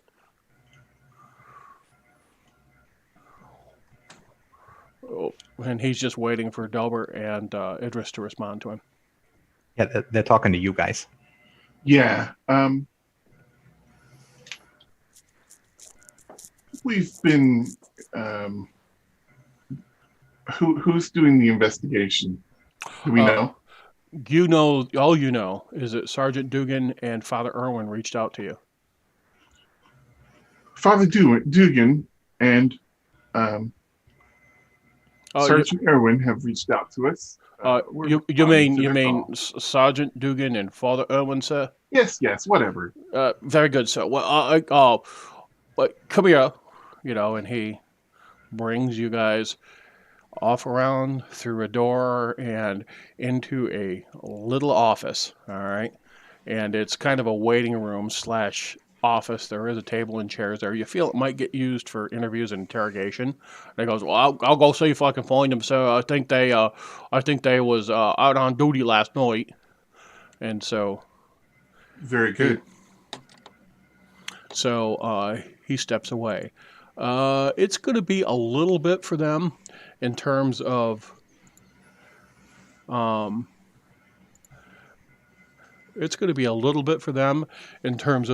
getting back to you. What are you going to do? So this room that they've put us in to wait, or even anything, just outside the room, because I'm assuming they haven't locked us in. No, they haven't. I'm looking to see if they have any interesting paperwork that they've left that I can, put my eyes on. Well, there is, you've got this room, and then you're looking out and you can see that there is a large room with a few desks in it and a few people sitting in it. And then there are 6 windows, and they have people standing in front of the windows. 5 of them are occupied at this time, talking to folks as they come in. And some of this seems to be clerk of the court kind of stuff.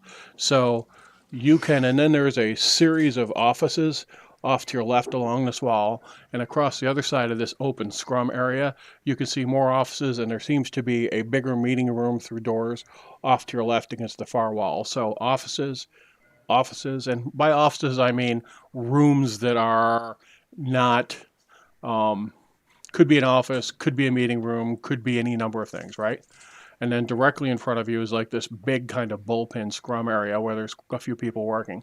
Now, there is some paperwork here and there, but it's not like, it's not like a police station would be for us where, everybody's got a folder and all sorts of stuff, right? There's a few books, there's a few, rolled up pieces of paper. Paper is top-end technology, so they don't use it lightly, all right? But anyhow, yeah, I mean, you could walk right out if you wanted to and start riffling through somebody's desk, but there's, guardsmen sitting around. So I'm not going to riffle through any desks. I'm going to simply, kind of pace around the room and listen for conversations and kind of do my passive investigation thing just to see if anything, catches my attention. I'm not going to touch anything. I'm just going to observe. You're passive. You're hearing a couple conversations that are distinct to you. Yeah, she just lost it. She got mad at me, and then she totally blanked, and then next thing I know, she's got her hands around my throat, and so you're hearing a conversation going on there, and then my husband's disappeared. I don't know what's happened to him. He got very upset, and his face went blank, and you can see there's 2 different conversations, and then he just walked out of the room. So you're hearing 2 different conversations that sort of parallel, and your passive's so good you pick it up. Penny, you could probably pick this up too. You're at a 15, right? Yeah. All right. So the 2 of you hear these sorts of things going on out there, where there are a couple investigations going on, a couple interviews going on, just with people sitting at their desk. So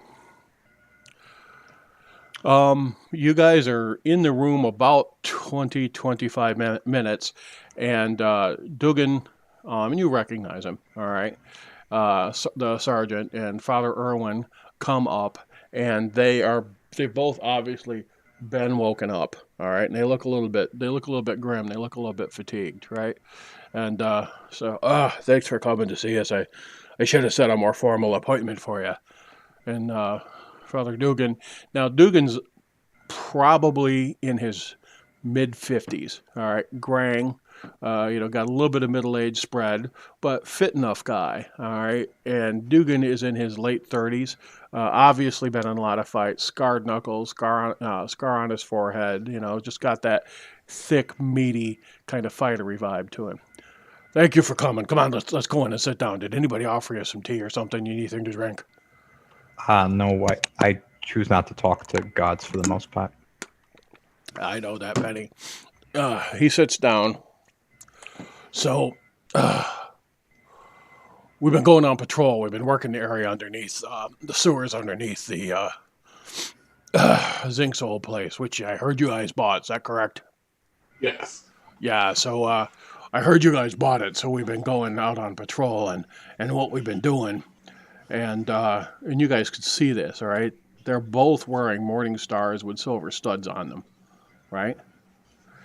So what we've been doing is we've been looking for the were rats because, you said they're out there, and we're working the sewers pretty close to your house. And we get jumped by these four thugs, and two of them shift into were rat form. And we're able to drive them off, but I lost two of me boys, and I got two infected. And, this is beyond our ability. I went to me captain, and he says turn it over to the cabal, and so we called in. You guys know Cork, right? Yeah, we know Yeah. that Yes. is. Yeah, so they came and they were really helpful, and they took the boys and said that the Inquisitor was gonna try and reverse the it's an infection or a curse. I don't understand it completely unless you do, folks do. So anyhow, they took our boys, and Irwin says, so what I decided to do, what we figured the best thing to do was, as our squad's at half strength, we really can't continue our investigation, but we knew you folks could. And I'm not completely certain exactly what your relationship is with the Crown, but you clearly have dispensation to do things that, most folks don't. So we figured the best thing to do was just to come and find you, share with what we had with you, and see if we can, point you in the right direction, because what it is, we can't handle.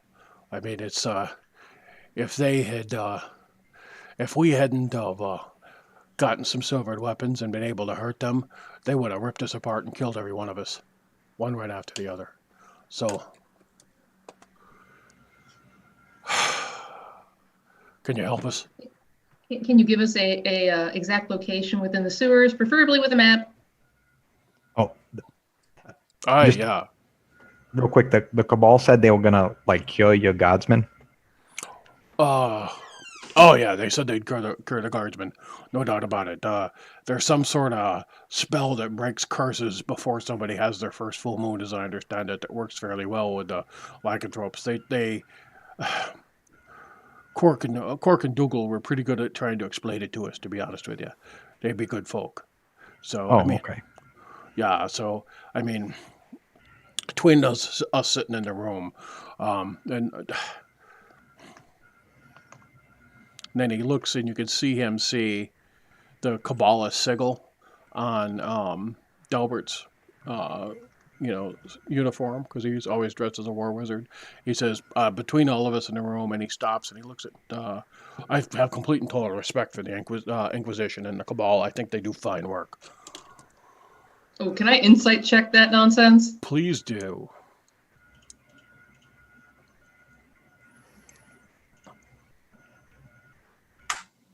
Oh yeah, he's totally faking it.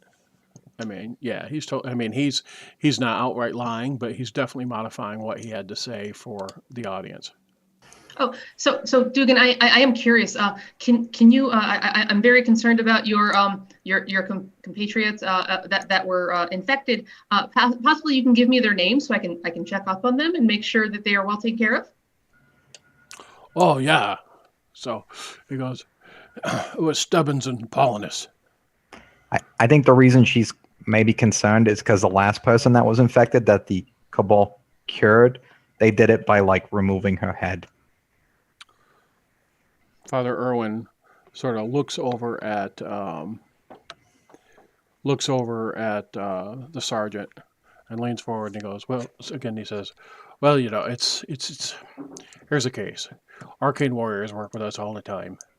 You know, they step in when we have problems. They back us up. You know, they'll arrest people that need to have arrested. And they are, you know, good investigators and they're good folk. They're cops, but they're magic cops. You know, they're like us. They're guardsmen. Um, I Inquisitors make us nervous. They don't necessarily understand due process in the same way that we do, and they have a tendency sometimes to be a little bit heavy-handed. So, no offense, sir. And he nods to, Dalbert. But we we trust the arcane warriors in ways we don't necessarily all of the Cabal. Now, the Cabal does good things; they protected us, but you know, they just got a different approach to things than we do as town's guardsmen. So, I understand. So where did these like were rat things jump your guys? Like where exactly in the sewers? well, you know, they talk to you about it, all right? And there's not a lot of access to the sewers. The sewers aren't super well developed, and they're broken up in specific areas, all right? They're not necessarily all linked.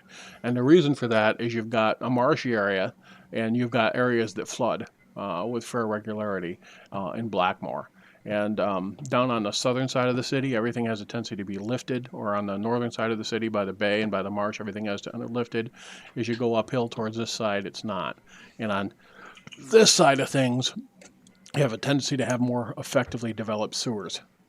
They've tried to do some things with drainage, and they haven't had a ton of success. And there's currently a contract with the Doors from Uberstar, and also it's something some of Jenna Bink's colleagues at the university worked on to develop a different sort of drainage system for the areas that don't have the same sort of situation as being farther inland.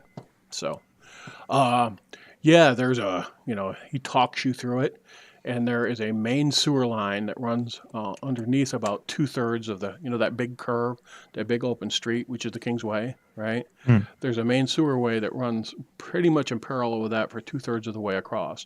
And then there's a series of arms that branch off it and some snake together. And about 3.5 blocks to the west of Zink's place, they were working the sewers down one of the secondary arms, and they got jumped. All right, jumped and hit, and they're fairly certain that some of the people with them weren't were rats. They just looked like men, and some of the folks with them were definitely were rats.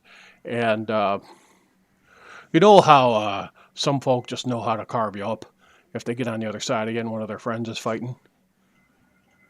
Yeah. So I'm aware of those people. Yeah. Hmm. anyhow, You uh, are one of those people. so and Father Irwin says we're just going to ignore that was said. And the sergeant yells, "Ah, yeah. Well, anyhow, they clearly had the craft. There were a couple soldiers there with them, no doubt at all, or a couple Um. rogues with them. I think is the best way to describe it." So anything on strength and numbers? Did you find a hideout? Anything like that? No, we couldn't get any real tracks. We got hit by 4 of them. I lost half my crew. We managed to drive them off, and we had to collect our people and bring them back out. And this was all yesterday. And I know y'all had some things going on also. You could say that. So Okay. Well, I personally, for one, am excited to go in a sewer full of shit and were rats. Not so much for myself, but mainly to see my fellow compatriot nobles covered in shit is going to be an enjoyable evening for me. both the sergeant and Father Irwin are very clearly attempting to not have a response to that.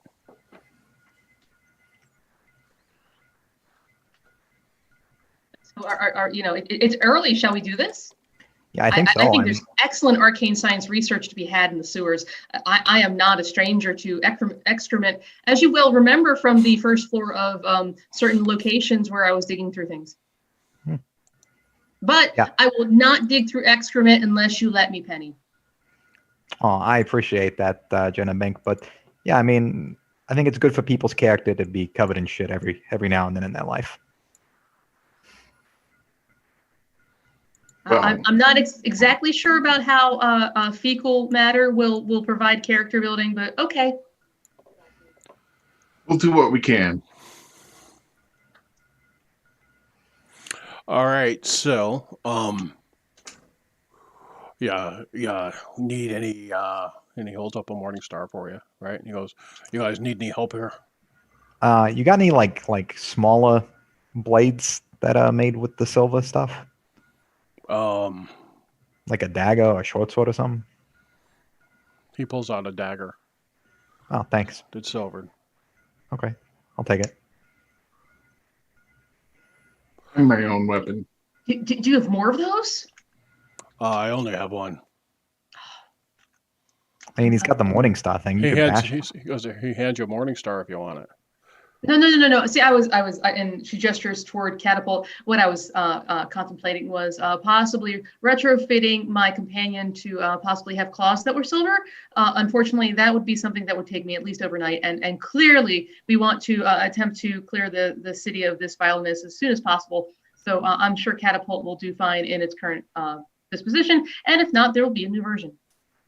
Why don't you just cut some metal coins in half and glue them into its mouth? Silver coins. I have yet to find a solvent or a glue that will adequately keep things when a catapult is cutting into things. What is this super glue? You may not have heard of it. It's something nobles use. It's called sovereign glue. Sovereign glue. Oh, I'll have to look into that. It sounds, You may be used to the Elmers, the kind children eat. No, gnomish children don't normally eat paste, although I do hear it's a good pastime for humans. Yes, especially the Thonians. The sergeant snorts a little bit at this and goes, "Well, if you don't need us for anything else, we'll be going." Just one more question with regards to the were-rats. How many were there, and were there, I guess that's two questions. How many were there, and were there any traps that you encountered? No, we got hit by four. Four. And there were two clear were-rats and two fellows travel with them that didn't take on the form. And we were using silvered weapons, so I can't tell you if, we needed the silver weapons to hit their buddies who were always in human form. You know how they... And I hadn't seen this before, although, you, and he points to Penny, told us about it. They shifted to that sort of half form where, they slack at you with a sword and then bite on you. Two of them did that. Okay. Well, actually, Idris told them that, so they pointed at Idris and say, "You told us that." I am more observant than some of the people in this group when it comes to those kinds of things. As I look down at Jenna. Well, I feel incredibly prepared and motivated to hit things now. Anyone else? Let's Yeah, go. I mean, I think let's go down to the sewers. It'll be a fun time.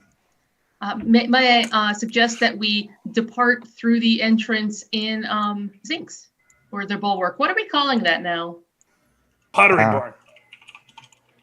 I mean, we haven't officially renamed it yet, but I think bulwark would be sufficient.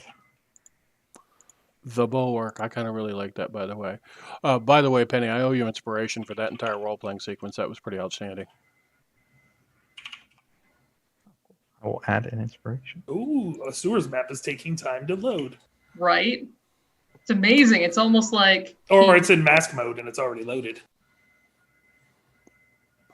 All right, so... As we stand at the precipice, I'm going to cast False Life on Quickfoot. Okay. So you guys drop down into the sewers, and you are traveling. All right, let me get the map set up for you.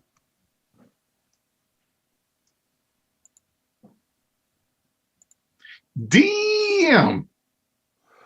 All right, so what are we using for illumination here, folks?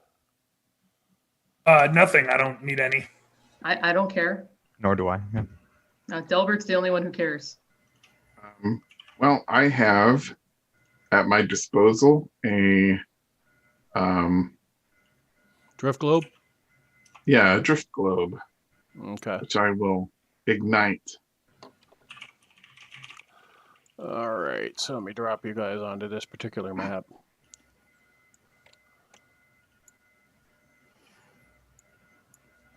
All right, so at least in this area of, and you guys can organize yourselves once I've got your figures in place. At least in this area of the sewers, you have 5 foot worth of open sewer that is open sewer. All right, pretty foul smelling. And then you've got a walkway on either side, and it's varying quality. Sometimes it's pretty slick, sometimes it's not. So, as you guys come together, go ahead and put yourselves on the map in a way that makes sense to you. And they got hit apparently right where you're standing. So if he's going to have his drift globe out, what's the radius of illumination from that? I think it's torch. Okay. I will be as far away from that as possible, ahead of the party. Okay. Like, The light, it burns her. I can cup it and shine it like a flashlight. In fact, I have Good lantern.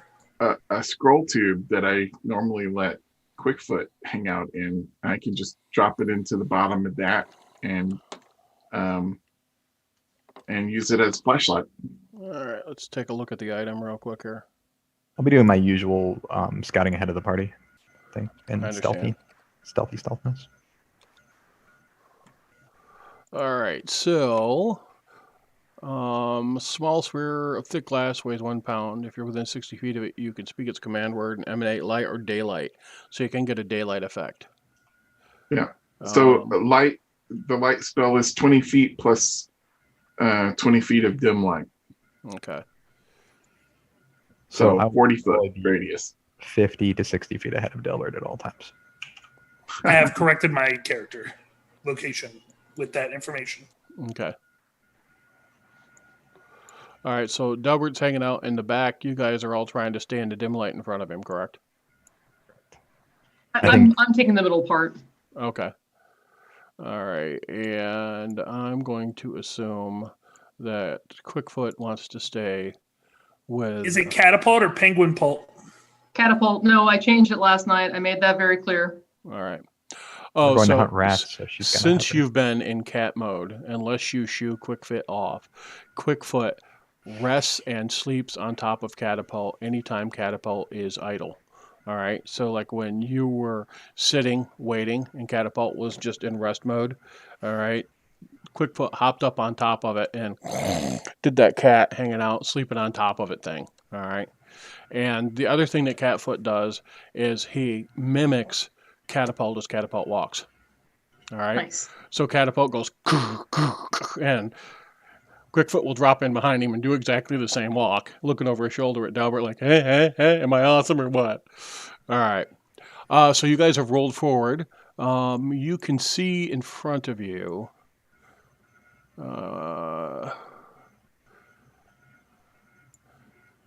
There is straight pathway, and then there is a divergent fork. Sort of goes down to the south away from you, or in the off the main sewer.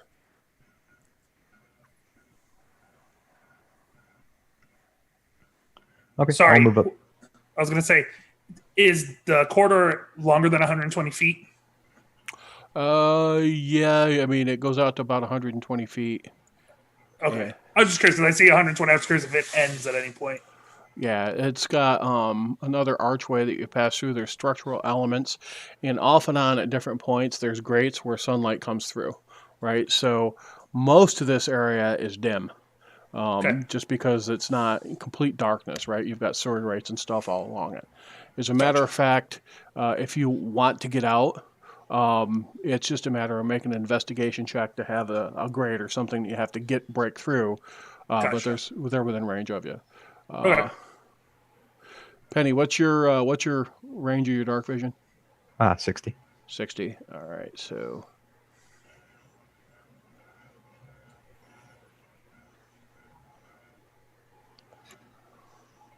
All right, so there is, let me get that on the side a little bit so you see it.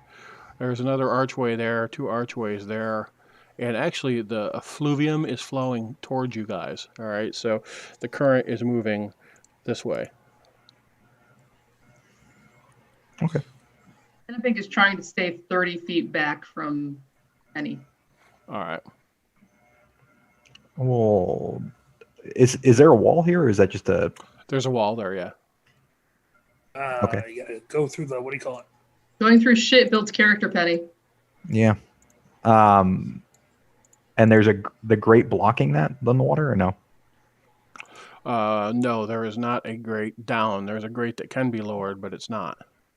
Okay. Can I attempt to Alright. hop from acrobatically, like do a parkour move off the? Oh, yeah, absolutely. Yes, I did What, jump you're you gonna can see do how is- well parkour works for somebody else? What you can do is, you can drop over, hold yourself up on the gate, and sort of kip yourself over on the other side. Go ahead and make an acrobatics check. Yeah, it's a little slick. You slide a little bit, but you're able to just pop over there. It was pretty easy check based on your training. So you get over there. You don't think anybody in heavy armor is going to be able to get through. So Challenge accepted. I just watched somebody do parkour. you've got about this much space between where the grate hangs down and the sewer water. All right. So you just stepped underneath it. You just parkoured, right? You were acrobatic. All right. All right, guys. This way looks like it's the only way to go. I'm actually gonna take out my. Where is it? Do I have it here? Yeah, I'm gonna take out my crowbar and my rope and tie my crowbar to my rope and just see how far down the water goes. It's about 5-6 feet here. Out in the main channel, it's deeper. So it's nasty water, but at the same time, you can occasionally see all the way down. Hold it. Okay. You don't have a light source, right? You just see grays. So Yeah. when you test it, it's about 5 or 6 feet here, and the main sewer line is probably about 10. Okay. All right. So it's like there's a little area that goes like this and then drops right off. Gotcha. Okay. No problem. All right, so Penny, you can see that there's 2 grates down here and there's a grate there, but this grate is just pure sewer line. It looks like there's a walkway over top of it that runs out into the central area. So this is grate, and it's a full grate, and then there's floor, and you can see underneath it where the water is rolling out into the main. The effluvium and stuff is running out into the main area, and you can hear clearly a lot of falling water back down this corridor. Okay. So it looked like everybody's moving up. Looks like Delbert is lagging behind Sorry. quite substantially. I was kind of getting excited. Yeah, like waiting for him to get jumped by like a horde of rat things. I'm gonna look down this line and see if I can see anything. Genevieve is going to try to kind of use the grating as, she doesn't mind if she gets in the muck, but she's going to try to use the grating as monkey bars and, get to the other side. All right, go ahead. It's an acrobatics check. And Catapult's just going to pretty much swim in and swim out. He doesn't care. All right, go ahead. Acrobatics. Can be great. You submerge. Okay, well, I will unsubmerge. Go ahead. Yeah, you pull yourself up on the other side. All right. Okay. And you're going to need to give me a Constitution check. Constitution save. Constitution save. That's fantastic. All right. Yay. It's only a little disease and filth. All right. All right. You spit stuff out of your mouth, blow it out of your nose, climb up on the other side, and Catapult is there to have you grab hold of and pull yourself out. Okay. Quickfoot's like, I'm a cat, and that's water. The inner ratty part of my mind's like, woohoo, sewer, dive in, but the cat part of my mind is like, fuck you, dude. So I'm gonna. He would have attempted to ride on, if Delbert tells him it's okay, he would have attempted to ride on um, Catapult's back. Sure. All right. He gets a little grungy. And he gets a lot grungy. All right. And hauls his poo covered, cat self up Draggled next cat. to you. Yeah. And he's like, oh, boss, this entire cat thing, fuck it. I'm not a fan anymore. Damn, this is nasty. And he's like, and what I'm supposed to do, I'm feeling compelled to lick myself clean of this stuff. And I'm just feeling like that's fucking wrong. All right. Go ahead, Delbert and Idris, how are you getting through? How big is the gap? It's about like that. It's easy enough to, you can get down in the water and bob along like this. What was tough for Jenna Bank is she's short, right? You guys can bob around like this through the sewer if you want. Or you can try and grab hold of the edge and swing yourself through in a graceful and artsy way like Penny did. I'll do that. Try the swingy, graceful thing first. All right, it's not the super prestidigitation tough. thing Right. as a last resort. It's not super tough for you to do that. It's not a tough check. It's just if you're wearing armor, it's a disadvantage. So go ahead and make the roll. Yeah, you're able to do it. Your heel and the hem of your cloak gets in it, but you're able to get yourself around it in there. All right. Yeah, and what it is basically you hold yourself up, get your feet planted, and sort of swing around on the other side of it and push yourself. If that makes any sense. Yeah, that makes no sense. All you people with your brains not using them, and I take my rope and I put it like under my arms, and then I put it around the thing, and I just swing under with the rope holding me up, so I can just like rotate under and around. Oh, go ahead and just make it. You don't have disadvantage then. Just go ahead and make a straight acrobatics check. You can make athletics if you want instead. I would like to do that, yes. I don't know if my armor is going to play into this because of the way the roll thing is set up. But well, the way you're describing using your ropes, I'm going to give you the benefit of the doubt. Right, yeah, loser! Join Nailed Jenna. Join Jenna Binkness. So you slip out from underneath the rope. The rope doesn't hang on the way you want. You do a full submersion and go ahead and give me a Constitution save. Here you go. Here's that nat 20. Okay. You managed to not swallow any of it. All right. That's practice, Jenna. You say no when they bring you the drinks. I'm not drinking this. And you guys pull yourself up, and you're all on the other side of the grate now. Matt came down here, and let's see. Penny this way. Oops, wrong thing. Penny this way. You can see belt like that. All right. And this way, you can see all the way down to the end. And there seems to be, based on the angle that you've got, a big reservoir of sludge like a pool down there. Okay. Do I see any tracks or anything like this going through this area? You want a survival for that? Yeah, go ahead and give me a survival check. And I think I add, let me see. If they're humanoid tracks, I think I add 2 to this. So, do you want me to add 2 if they are humanoid? Go ahead and make the base roll, and I'll tweak it. Okay. There we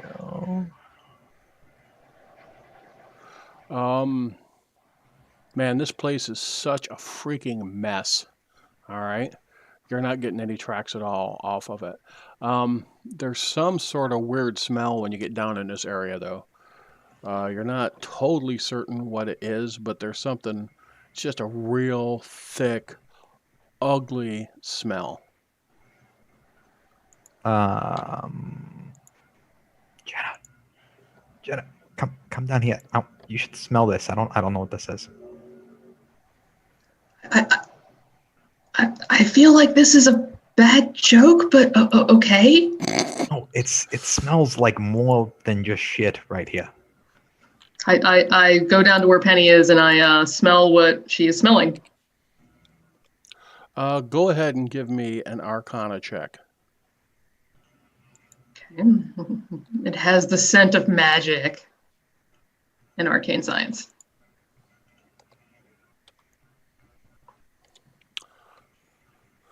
But what you do you know, all right, know that there are Otyugs used down here as a type of cleaning creature, right? You're familiar with that? And that's definitely the smell you're getting right now. Are they normally hostile or are they normally like just leave me alone? Depends on how they've been treated and how well fed they've been. And of course, if somebody were to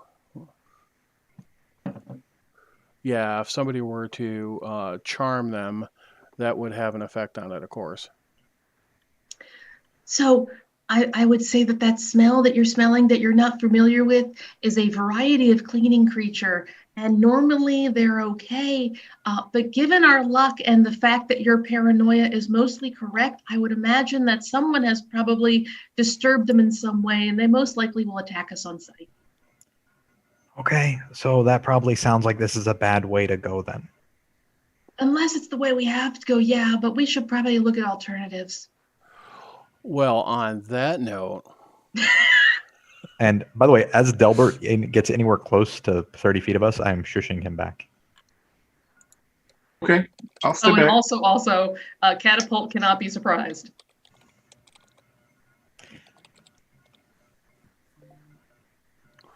all right. Yeah. Catapult's starting to nose up, and I'm actually just gonna drop this right on Delbert, this would be the time where you move back. I'm just gonna drop this right onto the tracker. All right. Squeezing up underneath the grate and popping up is this. It looks like a large pile of almost fecal matter. It's a nasty looking thing. And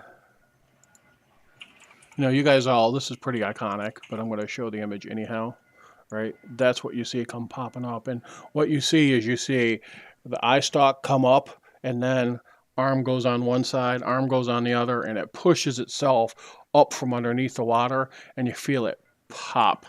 All right, I'm going to give you guys, as it pops out, you don't get a surprise round, but I'm going to give it last initiative just because it can't. So everybody go ahead and roll their initiative.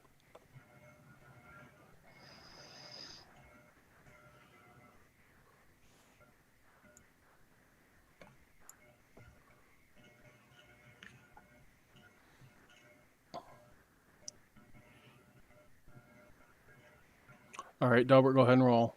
I'm working on it. All right.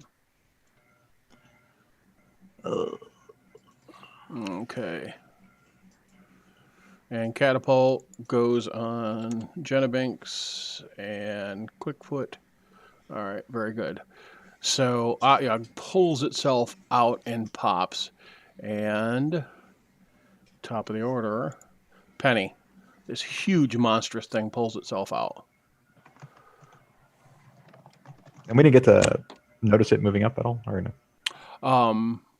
It almost like pulls itself up underneath the sludge, right? So you feel it bubbling up. You hear it and see it coming bubbling up, but you don't have a clear target till it pops up out of the slime. And it is threatening right now? it won't threaten until its turn because it just pulled itself out. Okay. All right. In which case, I will back up and start lighting it up. All right. So I'm gonna cast the Hunter's Mark as a bonus action, and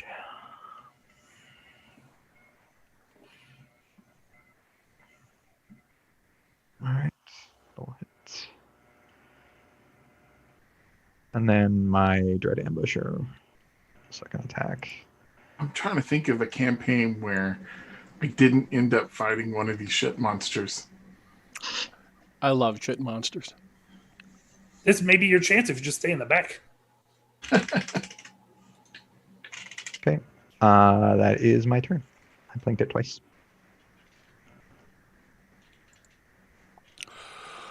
All right. Quickfoot. Where is Quickfoot?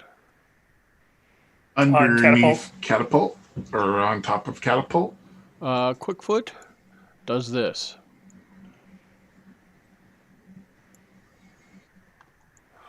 I bet he does. Leaps off, catapults back, and runs back to double moves back to Delbert, going, ah! All right. Long range, except Always throw your dagger. magic missile. I mean, I could always toll the dead, but Not injured yet. It is wounded. It is wounded. Oh, let's Anyone give it can. a pop. oh that's true. Told the dead would have been better. Yikes! All right. Okay. And yeah, I'm gonna stay back here with Quickfoot because he's got the right idea, at least. All right. I mean, not being in its jaw range is a good plan. So, you cast Magic Missile, and 3 blue balls of light go screeching away from you and slap into this creature. And you hear a hollow as it slaps into the side of the creature. And bubbles burst off of it, and smoke rises from it, and it's pretty foul smelling as you do damage to it. Anything else, or are you done? I think I'm done. All right. Idris, you're up. All right, I'm going to point at it and hex it. And then I'm going to charge forward like Braveheart and jump the divide here. All right, go ahead, and that is a 5-foot jump. Athletics, right? Yep. At least with a running start.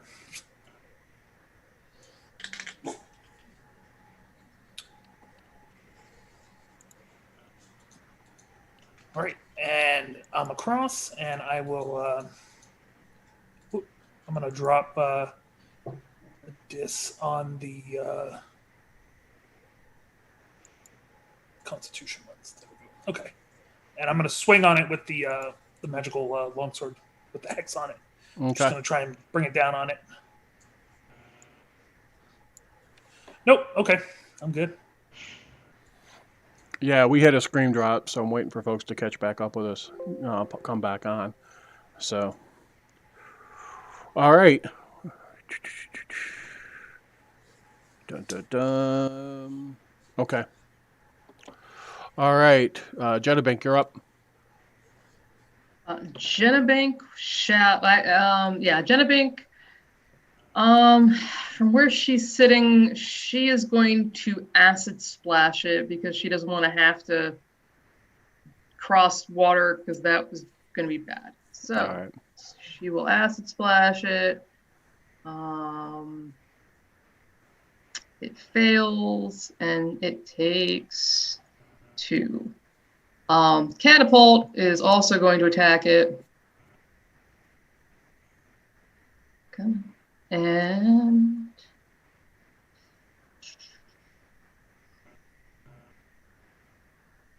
it hits. Why does Fantasy Grounds hate me? We got a lot of ones on damage just cycled this turn. Okay. Apparently. So that's my turn. All right. So the Yug is up. All right. And you all hear, I am hungry, food in your brain. All right. and it will. Let's see. We did not get damage at all from Idris, correct?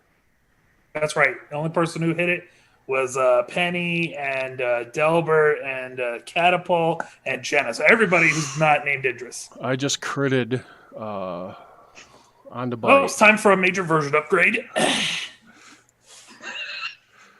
All right, so Jeez. it comes up and it just mashes. All right.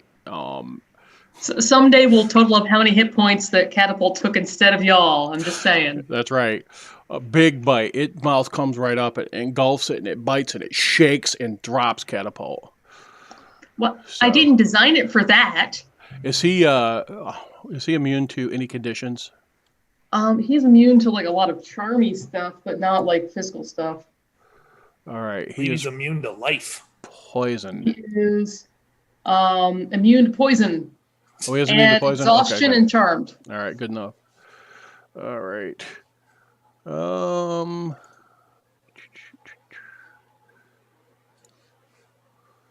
Jenna, you are, let's see. Can it hit You me? are slammed with a tentacle, yeah. It's 24 hit. Yeah. All right. It slams you and you are grappled. Picks you right up off the ground. Oh, I can move back finally. Idris is the worst tank in the history Yeah. of tanks. I'm great at taking no damage, pristine. Look at this. And so 19 hit you? Yes. No, it will not. Are you casting shield? Yep. All right, so you cast shield and it bounces the attack. All right. Yep. So, but another tentacle comes in to wrap you. All right. And Where is the double shield? There it is. Penny. Whoops. Is it using dark vision to see? It is not at this point because look at where Delbert is in relationship to you. Delbert is the worst wizard ever. All right. I'll still sharpshooter because fuck it. All right. It happens. I should have done that last round, but I messed up. I will shoot at it again. Ooh, that hits. Now there are big holes torn out of this thing's side. It's seeping.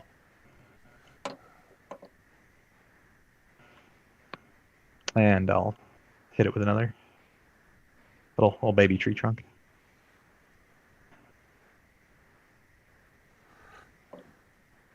I will just back up 5 feet. That's my turn. All right. Quickfoot says, "Way to go, heroes! Way to go."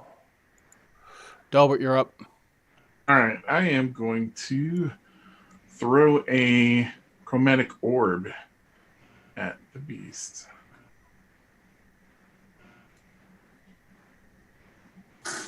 Somehow that's a hit.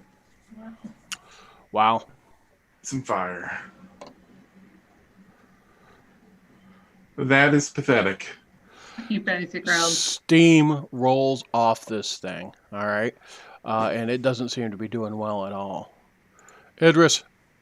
I'm going to swing on it again. There we go. Solid hit. No. Solid numbers. You guys have a one factory going on, right? Yeah. Yeah. Looks All good. right. I mean, I skinned him a little. Okay, cool. I'm done. Jenna Binker grappled.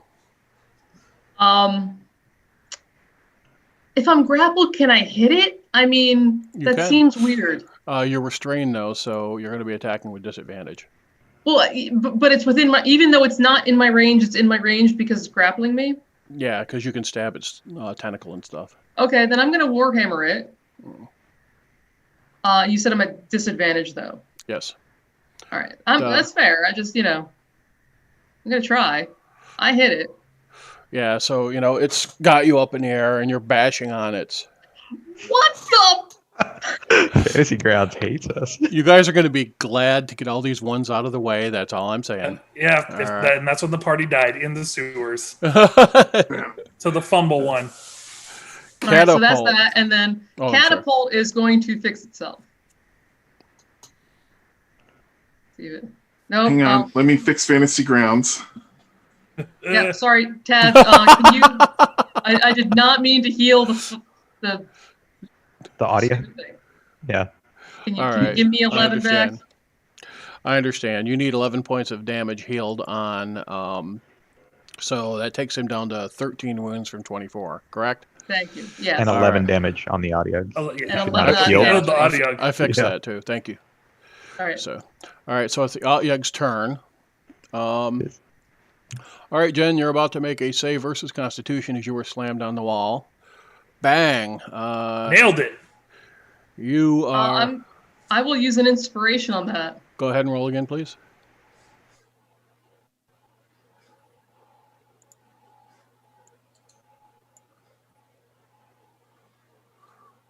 That is not a save. That is a check. Yeah, go ahead and roll the save again. Oh, Unless there's no Save- difference. I Unless was there's, gonna, no, say save is +2, so it should be a 16. Save Okay. is +2, so that So- would be a 13. you take the damage, but you're not stunned. Save is +2 on top. The save is Oh, on plus top of 5. it. All right, Yeah. good enough. I'll let you keep it. You take the damage. See, I rolled crap Okay. too, but you're not stunned. All right. Cool. So basically, it's like beating you against the wall. All right. Let's see. It will bite Idris. Idris is missed, and it will tentacle Idris, and Idris is missed. Oh, my tanking ability. Just Yeah, you're- amazing. there we go. Penny, you're up. It looks in horrible shape, by the way. Okay. I will sharpshooter again. And shoot at it. That'll miss. Quickfoot is behind Delbert now. Delbert, you're up. It's not looking good at all, Delbert. It's pretty torn up.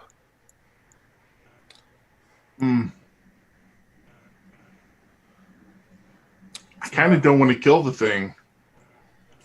Oh, man. Jesus. We got a tree hugger in the party.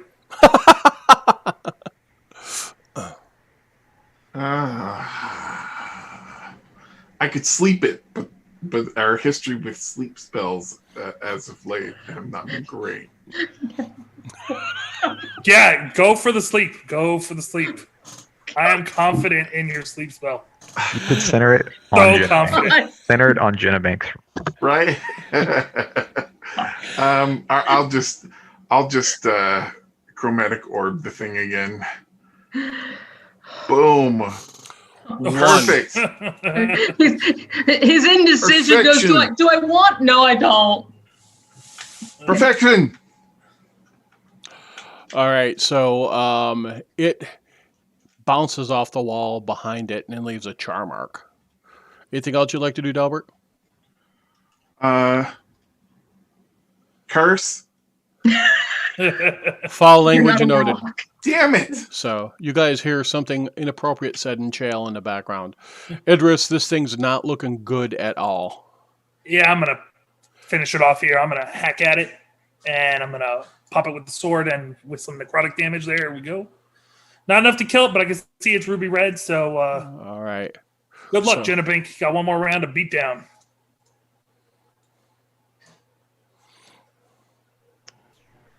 All right, Jennabank, you've seen Idris take the moon sword and drive it into the side and wrench.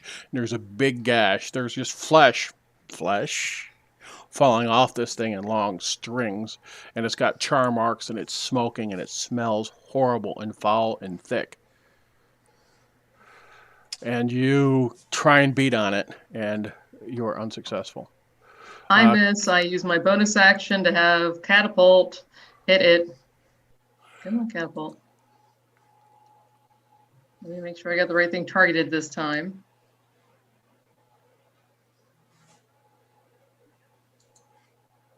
Yep. Come on. Catapult Yay. dives onto it and Rolls more than a 1. Woo! it's looking in horrible, horrible, ugly shit. How it's standing, its legs collapsing out from underneath it, its tentacles are, thin and hammered, and it bites.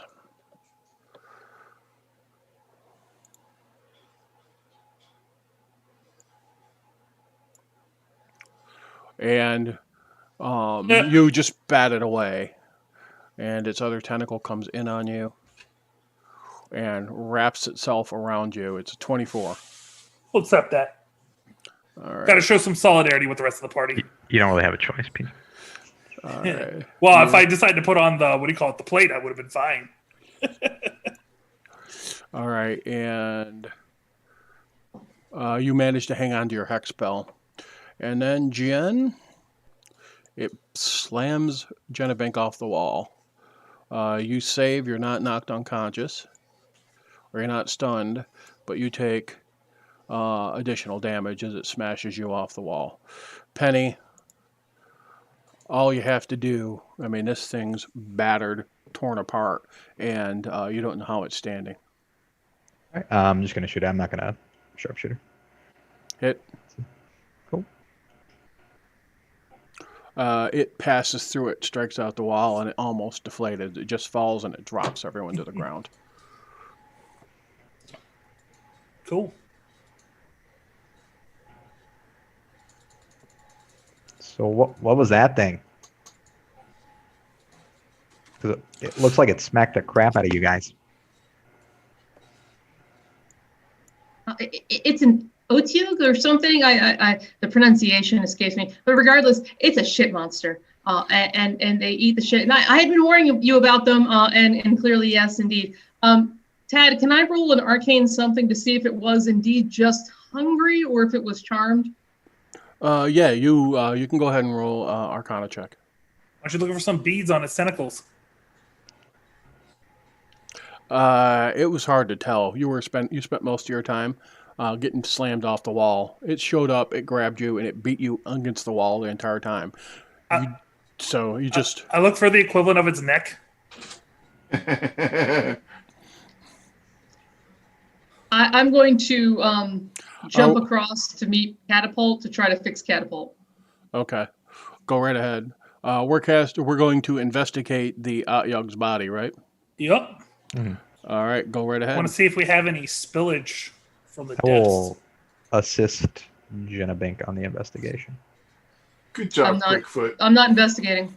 I will I'm investigate. all about being behind you when things are bad. That's a great place for you to be. You have a knack for being in just the right place at the right time.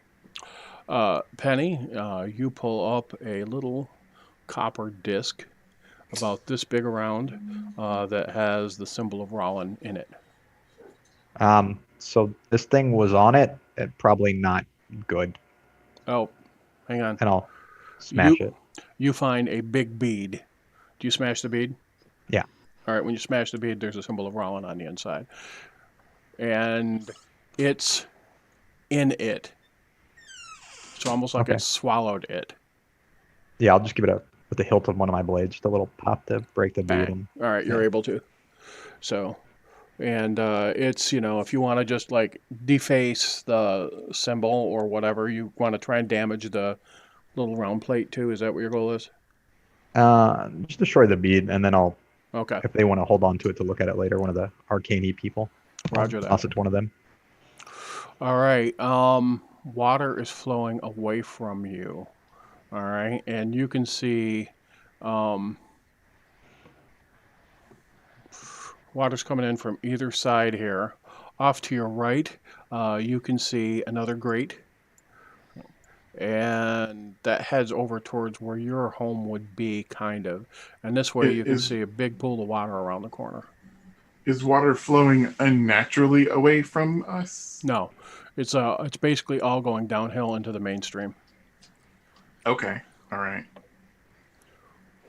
So, did this thing eat one of the were-rats, or what are we looking at here? I see a bead. I saw a bead before you smashed it. I mean, you're like the sciencey people, so you should probably tell me. But Well, okay. looks like this thing kind of got Idris, thing, those are little you going thingies to? inside it. Idris, you're crossing, right? Go ahead and make a athletics check. But you're You're the across, voice no of problem at all. treason. I mean, reason. Big, Hey, I resemble that remark. You better. big pool of water, sewage flowing down from the top. Looks like there must be another major pipe that feeds into this one. Okay. Is there something that I should be looking at? I'm sorry. I was very concentrating on the gashes in Catapult and my own, lacerations, which I've now remedied. Can I help?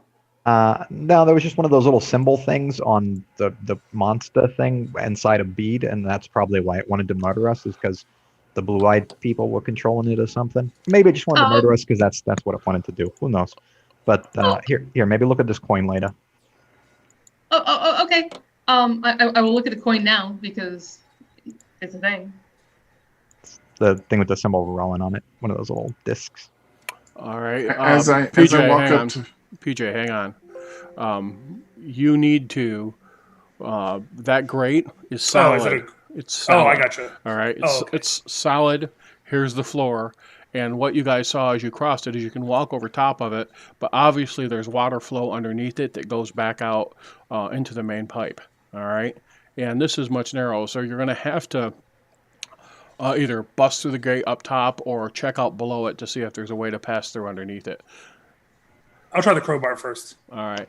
while Go they're ahead. doing their thing. Go ahead and strength. You guys see him take out the crowbar and go after it. All right, Delbert, what were you going to do? as I walk by my friends, and of course I'll also do quick foot.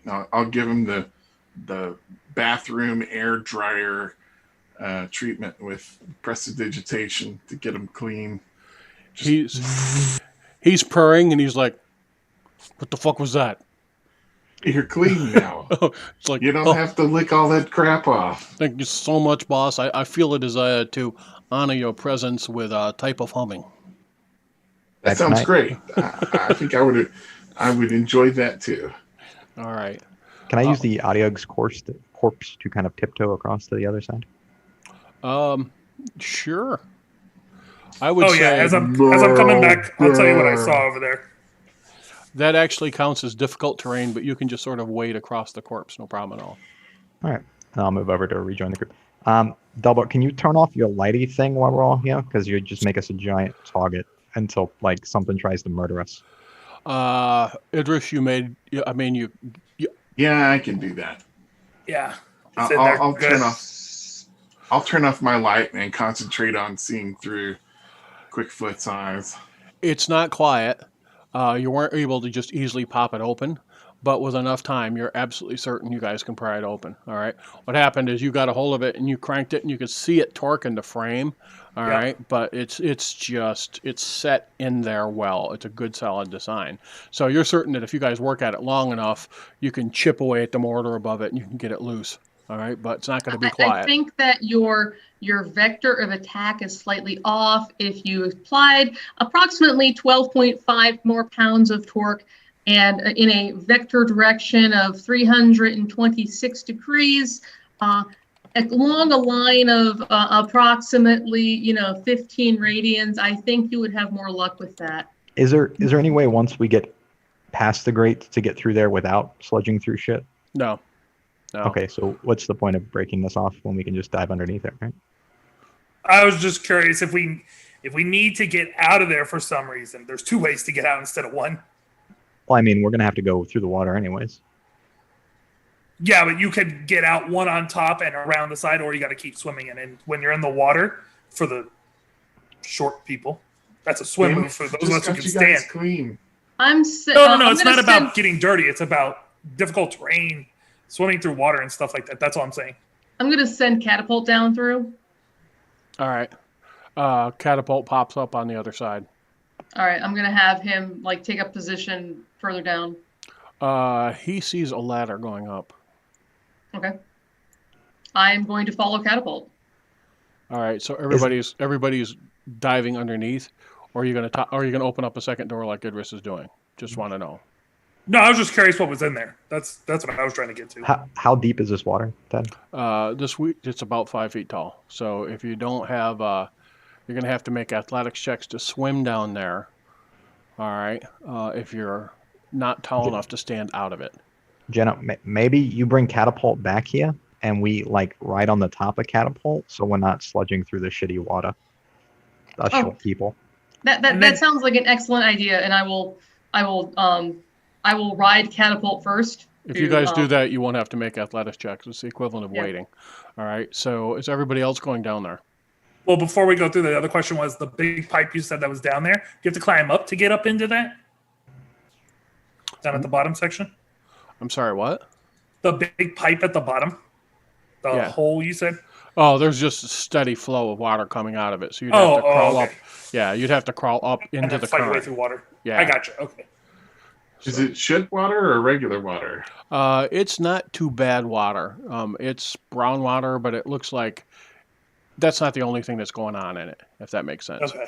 All right. Yeah. All right. Now, about 20% of the houses in Blackmoor have indoor plumbing. Your house does, right? So, but most of what you see is people dumping buckets of water into the sewer, or night soil or whatever, right? Places like the tannery that's in town, things like that, the different forges, they also use a lot of water, and it goes straight in here. So, all right. So we've got Jenna Bink there. I'm going to soon go ahead and move Penny there. Yeah, we'll go through. Yeah. And then since I guess I've got the longer dark vision, I'll just see what I can see down the sides if that grate is also sealed over there. All right.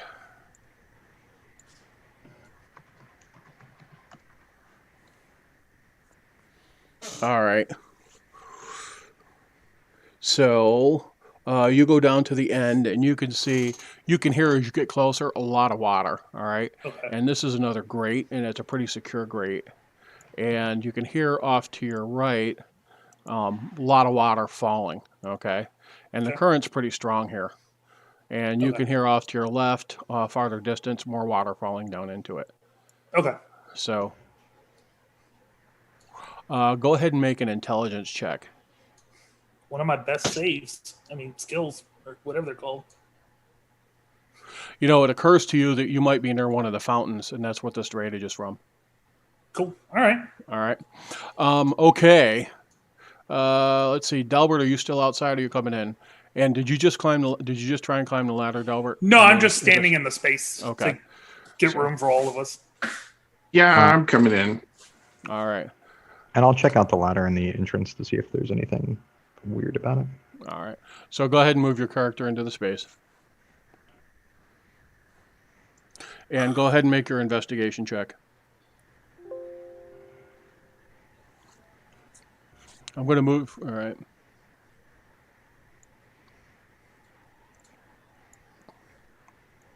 Investigation. Penny, it's the ladder is covered in green lichen. All right, so it's got crap all over it. You can see that it's been used. All right, but the outsides have got crap and stuff on it. The steps themselves, you can see where feet have scraped it off, and it looks like it's had fairly decent use. All right. Does it look like the lichen will make it difficult to ascend the ladder? No, I mean if you're grabbing hold of the rungs, you're going to be fine. If you had to grab hold of the outside, it might be a little slick. Okay. Looks all right. I mean, just don't grab onto the outside. Grab onto the rungs of the ladder, and you should be fine. All right. So I'll point for Idris to. Who's going up? I'll go up. Mainly because I want to see how Catapult's going to get up this ladder when it miracles its ass up there. All right. Dalbert's going up. Who's second in line? I will send Catapult up just to prove that I designed it to go up ladders. I'll go up second if. All right. If So Catapult doesn't. Yeah. Dalbert, then Catapult. Dalbert, then Catapult, then Penny. Then Penny. All right. So, you get to the top, and the following things happen. All right. When as you're getting up towards the top of it, it only goes up about 20 feet. All right. And you're looking up, you can see that there is a trap door, and the trap door has space on either side of it, and it looks like there might be a vent behind the trapdoor as you're coming up, and all of a sudden, when you put your hand on the top rung, it pulls down a little bit, and this big old series of steel balls rolls out from the vent behind and comes down and slams on top of you. Simultaneously, you feel a cut on your finger as all these spikes or little needles shoot out of the actual rungs of the ladder, and our investigation checks were not good. So we have two things that are going to happen. First thing. Damn, Delbert, I'm so glad you went up first, according to Tad. Oh, did I editorialize? Yep, That's all right. I'll Sorry take about it. that. I'll take one for the team. So I'm on it. nah, I just thought that was funny. I'm like sitting it there was listening, I'm like, man, Idris. It was Idris. You volunteered. I just as I've said before, all Thonians look alike. Hythonians look All alike. Hythonians look alike. That's right. All right. So let me pull up the combat tracker here, which I closed by accident. And all right.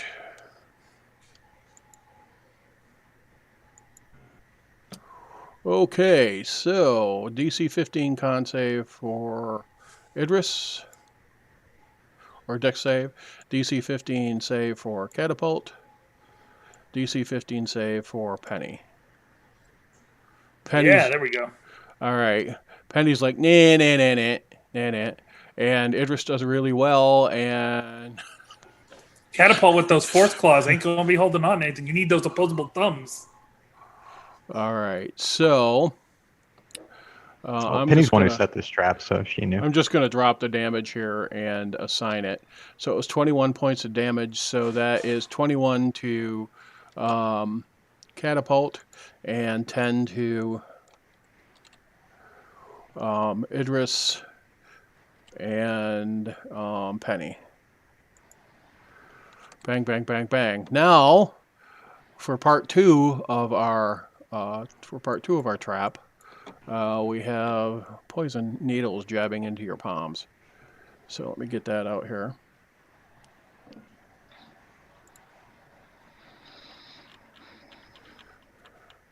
Because I like to share, right?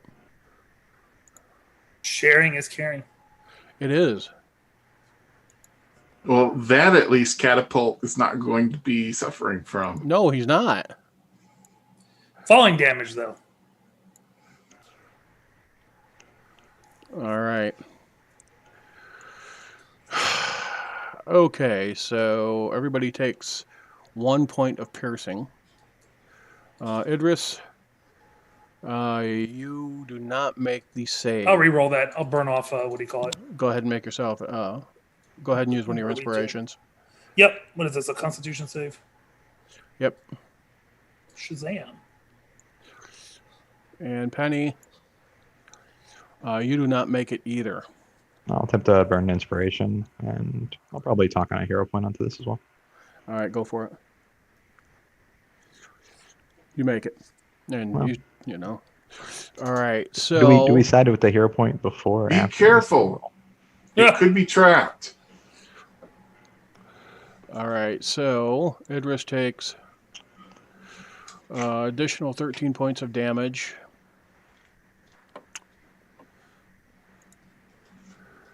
So it takes to 26. Has the poison condition. And Idris got What? said And Idris got beat up. Oh, it's a easy fix.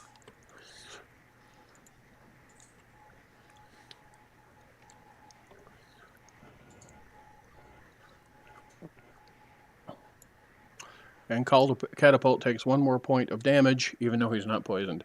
All right, so it is. Now let's see. For our final act, go ahead and make a DC 10 strength check to stay on the ladder. Wait, all of us? Yeah. Edris stays on the ladder. Penny stays on the ladder. And go ahead, Jen. Roll for The tracker just just to check. Oops, wrong character sheet. Come on.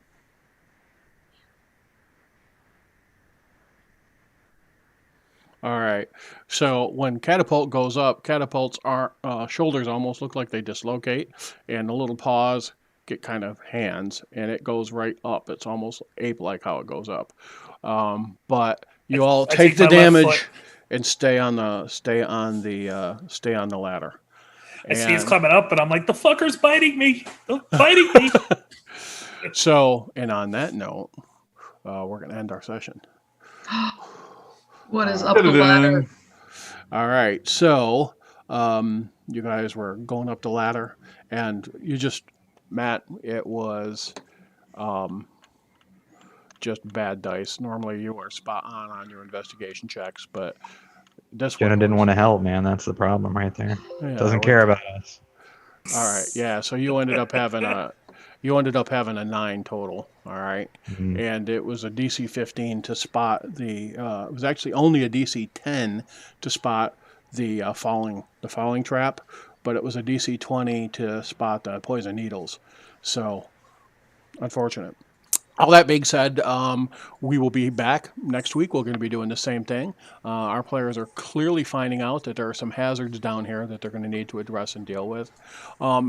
Real quickly, real briefly, I know we have a hard stop for PJ. He has stuff he has to do tonight because it's Halloween. So I'm going to start with you. PJ, what was particularly interesting for you tonight? Is there anything specifically that you thought was interesting for Idris? Any comments you'd like to make for the stream? Yeah, he's taking care of business in his letters, which have been sent to you in Discord. So nothing happened overtly, but there might be stuff happening behind the scenes. Roger that. Roger that. So he's just doing fine, except for all this poison and shit. Yeah, except for being ground zero for the trap, I know. So Yeah. I will say that anybody else in the party would have been taken out by that amount of damage, except maybe Jenna Bank, although she'd already been hurt. So, yeah. She would have gone down on that, yeah. Yeah. 27 on that, yeah. Because she's just one behind me. Jenna Bank, anything you'd like to discuss today? Anything that you thought was particularly notable? Things that you liked, did not like? I continue my dislike of bards because apparently they cannot tell the truth and people like that for some reason. Okay. Tracking that. Jimmy, anything you'd like to add? We're making friends and influencing people. We're friends now with the city guard and with the Inquisition, and even getting sent on special missions from each of them. So that's kind of cool. That is kind of cool. Mr. Turrell, what was Bendy's night like? And did I manage to not misgender your character for a change? I think so. I think today was a successful day for you, Dad. Stream Excellent. is still active, Tad. Yeah. You got a chance. Yeah, you have to. So I definitely think my attempted assassination on Idris went almost as planned with the poison and the trap. But besides that, sewers suck. Penny knows sewers suck, and traps and all sorts of horrible shit monsters down here. So hopefully the room we go up into will be somewhat less shitty, even though I think that will probably not be the case.